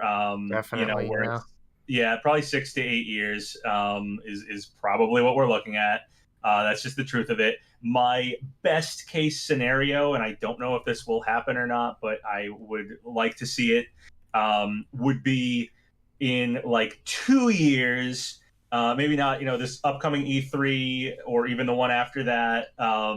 Maybe the one after that, like somewhere in there, that time frame. Maybe they'll do a Super Switch Pro, whatever. It's 4K. It's slightly different. It's an upgrade, and they do. Oh, and by the way, Smash Ultimate Deluxe is coming out for that, and it has all the DLC bundled in, and maybe something like Sakurai returns for a single bonus characters with this one, or a Fighter Pass DLC is happening for this Smash Ultimate Deluxe. I think that is like our absolute best case scenario of getting more Smash anytime soon. Barring that, though, I think we're looking at like 6 to 8 years before we actually get 6 years. another Smash game. 6 years. 6 years after the release of this game, though, is actually 3 years from now. Because True. That's true. So I guess we look at it that way, then maybe that Smash Ultimate Deluxe scenario might make a little more sense for how long it's been since a new Smash game has been released. I guess I've got an extra really question to like add on. I guess I've got an extra question to add on, sorry. Would you prefer them to focus on making a new Smash, or would you be fine with an Ultimate Deluxe that's everything in this game, but then a couple more characters and stages and spirits and stuff? That's something I've seen people like rather have. Yeah, I'm in the camp of I'd rather see that. I get, we talked about this just a second ago, like it'd be cool to have break the targets and stuff back. It'd be cool to have subspace emissary mode. We kind of talked about the stuff we like from the old Smash games and how this game is literally just fighters and stages as content more than anything else. Yeah. I would still probably rather just see more of this. Maybe fix the online. Maybe in a deluxe edition, you could add some more one-player type stuff going on here. Smash Run, I think, would be great to pull in. So, maybe you could do something like that. But to scrap all Smash Ultimate, start from scratch, and build some new Smash game, I'm not as hyped about that as just continuing forward with where this is. And I definitely think if they, start from scratch, we're not getting everyone is here. There's going to be some cuts. It's going to be, probably a lesser game from at least a certain perspective. So I personally would rather see a Smash Ultimate Deluxe and just continue going forward. I actually think if there's any series that Nintendo could potentially make an indefinite, growth series that just gets updates, forever, like even just Spirit events going forward for right now, I'd love to just see that happen indefinitely. So that's where I'm at with Smash, but obviously Sakurai needs a break, and that's my thoughts on it. I'd rather see the deluxe than a new Smash. There's some cool stuff that could happen with a new Smash, but if I had to choose between the two, I'd go with the deluxe. Just me. See, I think I'm on the sort of opposite camp of this. In that I love Ultimate. Ultimate's definitely the best Smash game and all that, but I still can't help the feeling that I was slightly tad disappointed, at least in the base game, because a lot of the stuff that was added was all just stuff we'd already had from previous Smash games, and I wanted every character to come back, and I wanted every stage to come back, even if we didn't quite get that. But like every Smash game usually has like 20 something stages they're adding and like 18 new characters, and the base game had like blooming, like, what was it, like eight not including the Echo Fighters, I think it was, unless it was 8 with the Echo Fighters, and then like 4 new stages. And like I'm just sort of a bit like, I'd rather they do a new Smash that tried to do something new and different. Like I don't think it should compete with Ultimate, because I don't think it would win, but a new Smash that tries to like reboot things slightly and go in, and we get like the full 18 to 20 new characters with 25 to 30 new stages taken from. I think that would interest me more than just doing Ultimate, but with like 2 extra characters in a new stage, sort of thing. Even if it means 60% of the roster as we see it gets completely cut from the game. I think I'm in that ballpark, personally speaking, and I feel like that's not a popular opinion. I just think it'd be more interesting speculation-wise, because we'd be more likely to get obscure characters. But since everyone is already here, if they were going to really, like, they don't have to worry about bringing back the vets. They don't have to worry about redoing the old stages. Like, if they were really gonna build off this and be all like Ultimate Part 2, I think they could add the same amount of content you normally get in a Smash game to what we already have. You know, you can add like your, a minimum of 12 new characters, plus echoes, plus stages, plus a new single player mode, plus online, because they already have this. That's if they go that route. Yeah. I mean, I guess it depends on how easily they can just take what they've done here and add on top of, because they always port the previous game over and then just change things up and around. But there is also a limit. There is also an issue of having too much stuff in a game. Like I like having loads of content, but at some point this roster will start looking like all those silly fan ones you see online, where you have to squint it already to find does Mario. Look like one of those. Yeah, you showed me this roster a few years ago, and it is one of those. I think I'd probably agree with like updating the game in the future too. Like, I mean, we can start from scratch, and that might fix a lot of things that I know people have had problems with. Like, I've seen people complain about like how a lot of the Smash 64 characters movesets are like kind of outdated at this point. But I mean, you can still go back and fix those, even if you just update what Smash Ultimate has now. Like, you don't have to leave everything as it is while updating what is already there. Like, you can go back and modify things, and I think that they might could just happen. add Ravenbeak. They could just add Ravenbeak in, and I will pay full price for it. Just add some Metroid Dread content. I'm there. So here's my thought on it. I'm very cool with one of 2 things. One, if and it may not be, Audie will keep saying it in chat. Yeah, the third-party licenses. Yeah, it might not even be possible from a workload standpoint and from a contract standpoint to really do an Ultimate 2. But I would be very happy if they could do that and just add on to this. I think that would be very cool. The other thing I would like is really to go back to basics, and that would probably mean like to cut down the roster substantially to keep it a lot. It would still probably be like maybe 50 characters, but like still substantial loss from what we have now. But to really go back and re-examine and redo things and redo movesets and refine mechanics and change things and new stages and move. Like what I don't want is for them to cut 10 characters and add 10 characters and I don't want to. Yeah, that's what I don't want. I don't want like Brawl to Wii U level of shuffling things around, because that won't feel satisfying. Especially, like I bring this up a lot. I'm all like, yeah, let's add Dixie and cut K. Rool. I don't think that in particular will happen, but like things like that don't make things feel complete anymore. It makes it feel like a cheat. It's one step forward, 2 steps back when you do it that way, and it's like there's no point. Exactly. I don't see the point. Exactly. So I either want them to take a fairly radical look at this, or to build on to Ultimate. And I think Ultimate is the ultimate Smash game. I think it's I mean, maybe we were downplaying it with our nitpicks, but I think it's great, and I really love Ultimate and everything that it's given us. So I want to see more of it.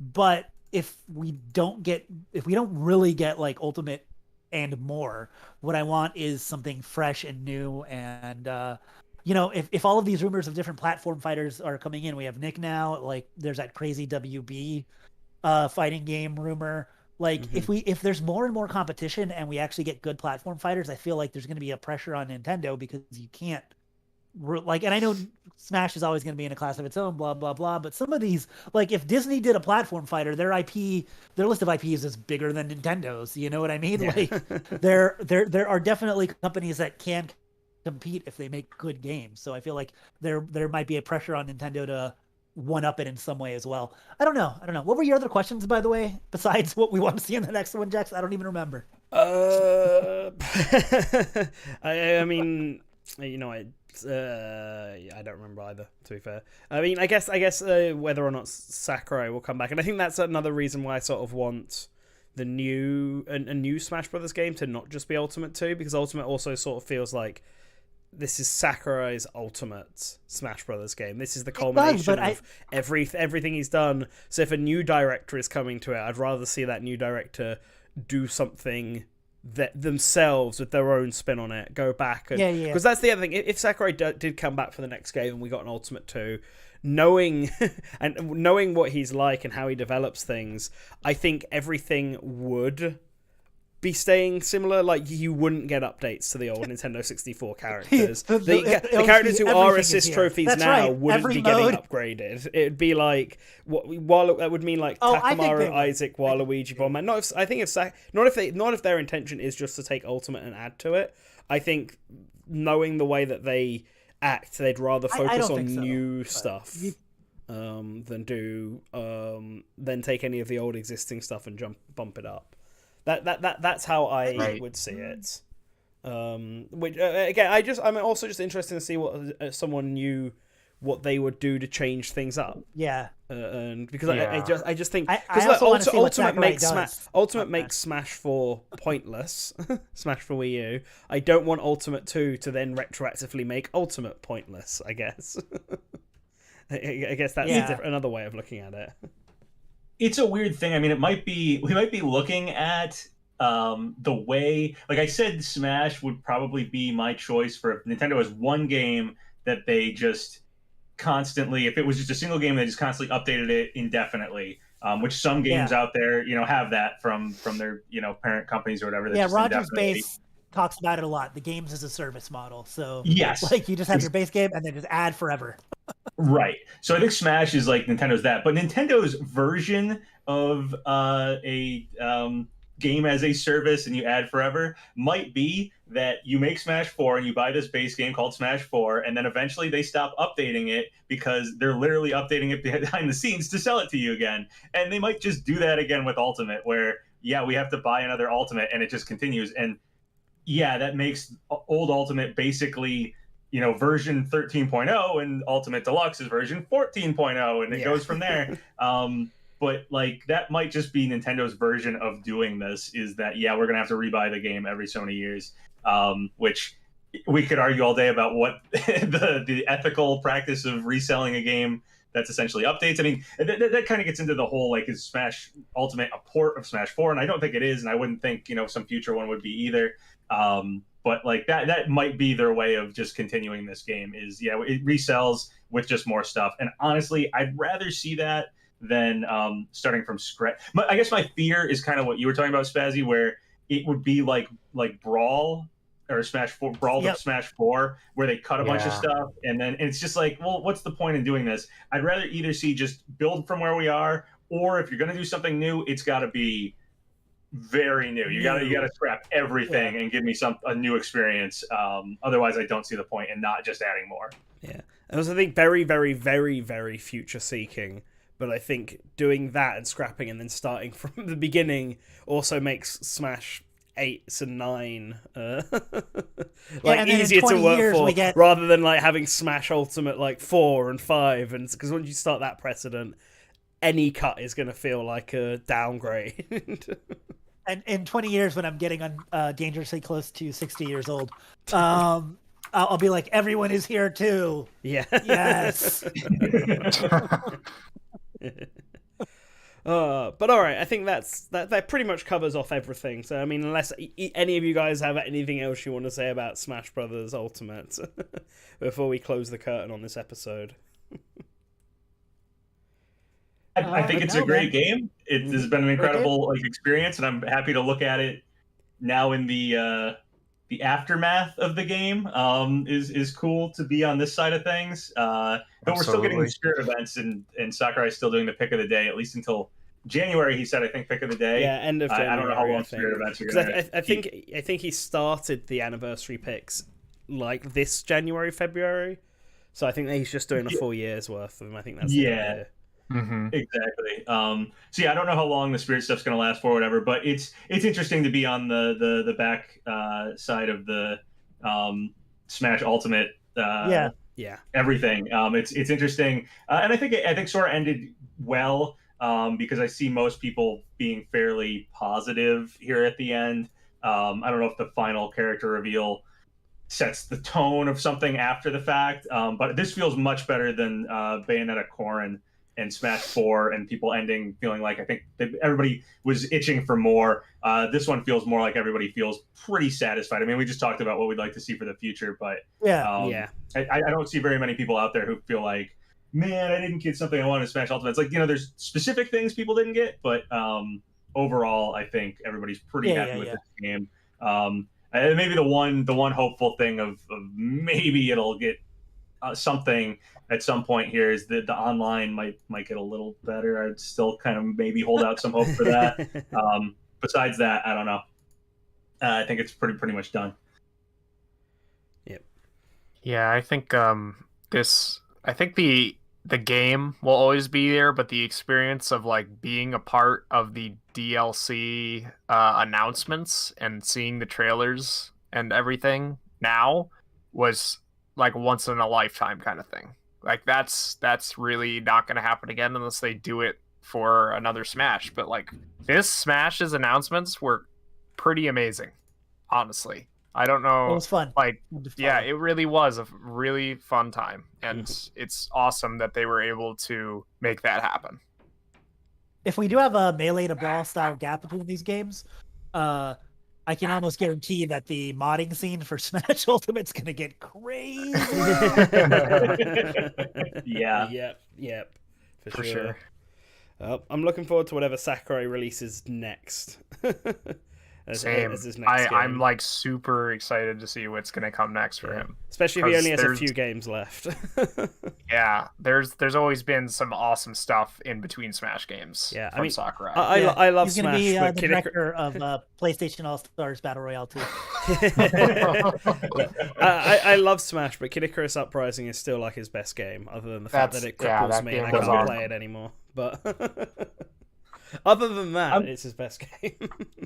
How do people feel about this? Because I always hear, and I say it myself, but like Sakurai needs a break. He needs a break from stuff. I feel like whatever he's about to do next is probably going to be more labor intensive than the Smash Ultimate DLC over the last few years. Yeah, it'll be more labor intensive than that for sure, but it won't be as bad as Kid Icarus Uprising or Brawl Wars for him. So is it just me, or does Sakurai seem way more?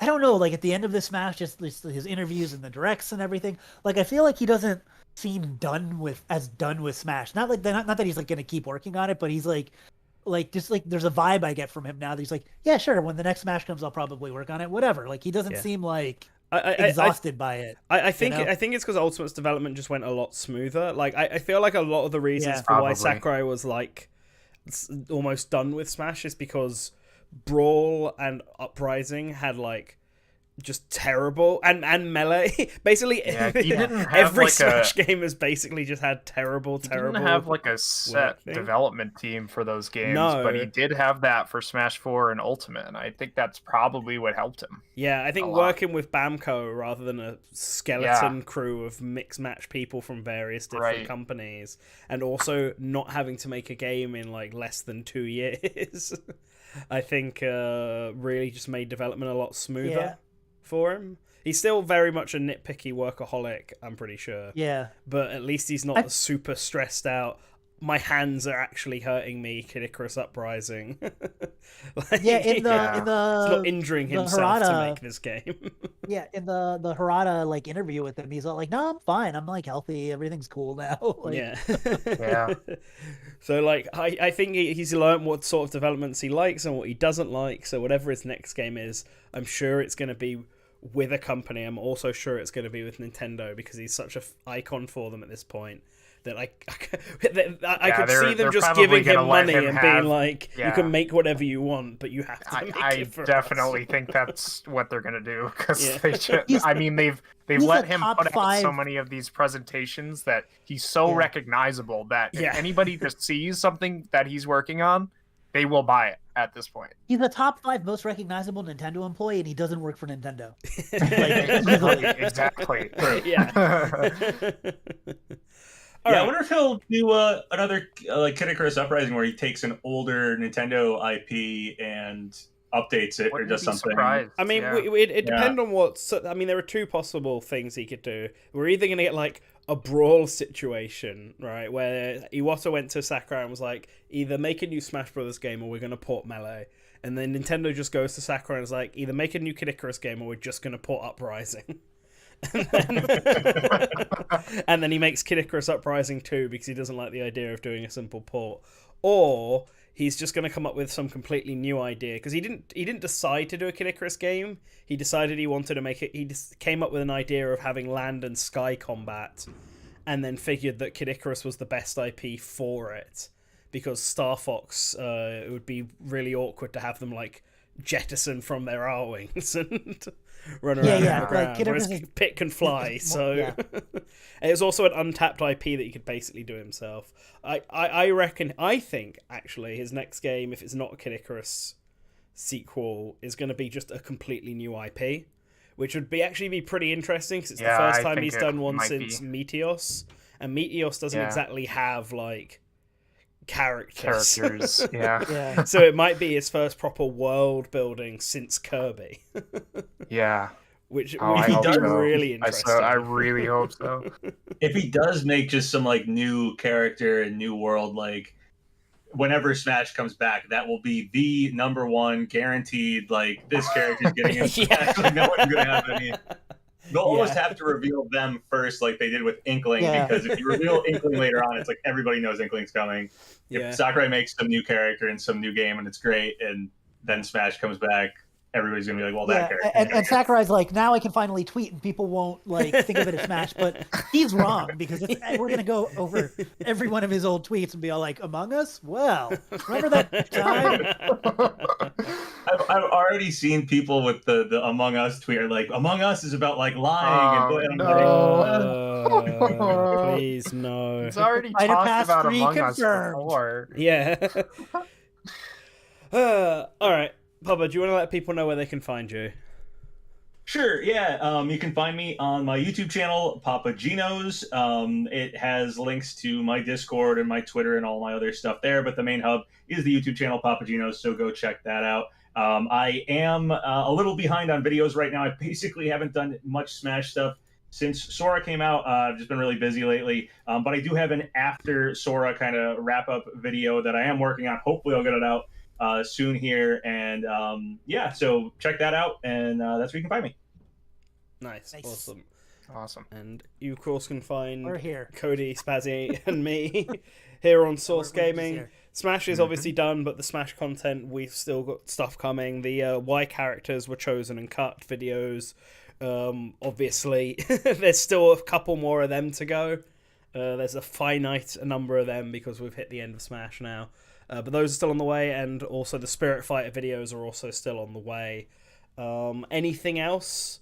There's a few. I've been trying to get an Echo Fighter video off the ground for almost 2 years now, and now that Smash is done, this might be the time to finally finish that. I just need to... I mean, Sora's a really easy one. I guess I just need to justify Kazuya's... using Heihachi or Jin for Kazuya's... Yeah, that's the most difficult one. Well, that and Steve, because Steve already has the skins. That's true, actually. Well, like, take someone from Minecraft story mode or something. I mean, I guess so, but... I think Steve's easy. Kazuya's the hard one, because the Jin would be the closest because he has the devil form, but also his Jin's devil form is very different from Kazuya's. So what if you do Angel from Tekken 2? Like Lee and Angel or whatever. Well, Angel literally in Tekken Tag, right, has the same moveset as Devil. Yeah, I mean, no, is it Tekken Tag or just Tekken 2? I don't recall at the moment. I mean, yeah, Angel is a devil clone character, but like doesn't have the Kazuya side of things. That was back when Devil was his own character in Tekken 2. But I think before he became Devil Jin. Okay, listen. Okay, Jex, I'm gonna go over those movesets because I think there might be something there. We'll get back. I think there might be a better answer because you can't use Heihachi. You can maybe use Jin. Yeah, but I think there might be a better answer. Yeah, well, that's why I need to speculate on it a bit more. And also, just to address Marty's comment, are your insert or content series done? For now, temporarily, obviously they kind of are. We've talked about revisiting them, but without the spirits and classic modes and stuff. So basically, just the characters and stages. I think that is what most people are interested in anyway. To be honest, so I kind of like the stage part though.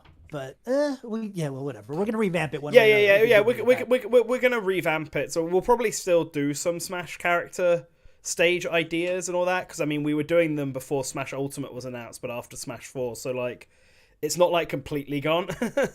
But like, we're definitely taking a break. I'd rather focus for now on getting the more informative videos out. And there's only so many videos we can work on and articles we can work on at any one point. And to be honest, if we take a break and do all content differently, we can even revisit some series we've already done, like let's say Resident Evil, and have a new video on that takes it out of Ultimate and just kind of puts it in a different spin on it. So yeah, exactly.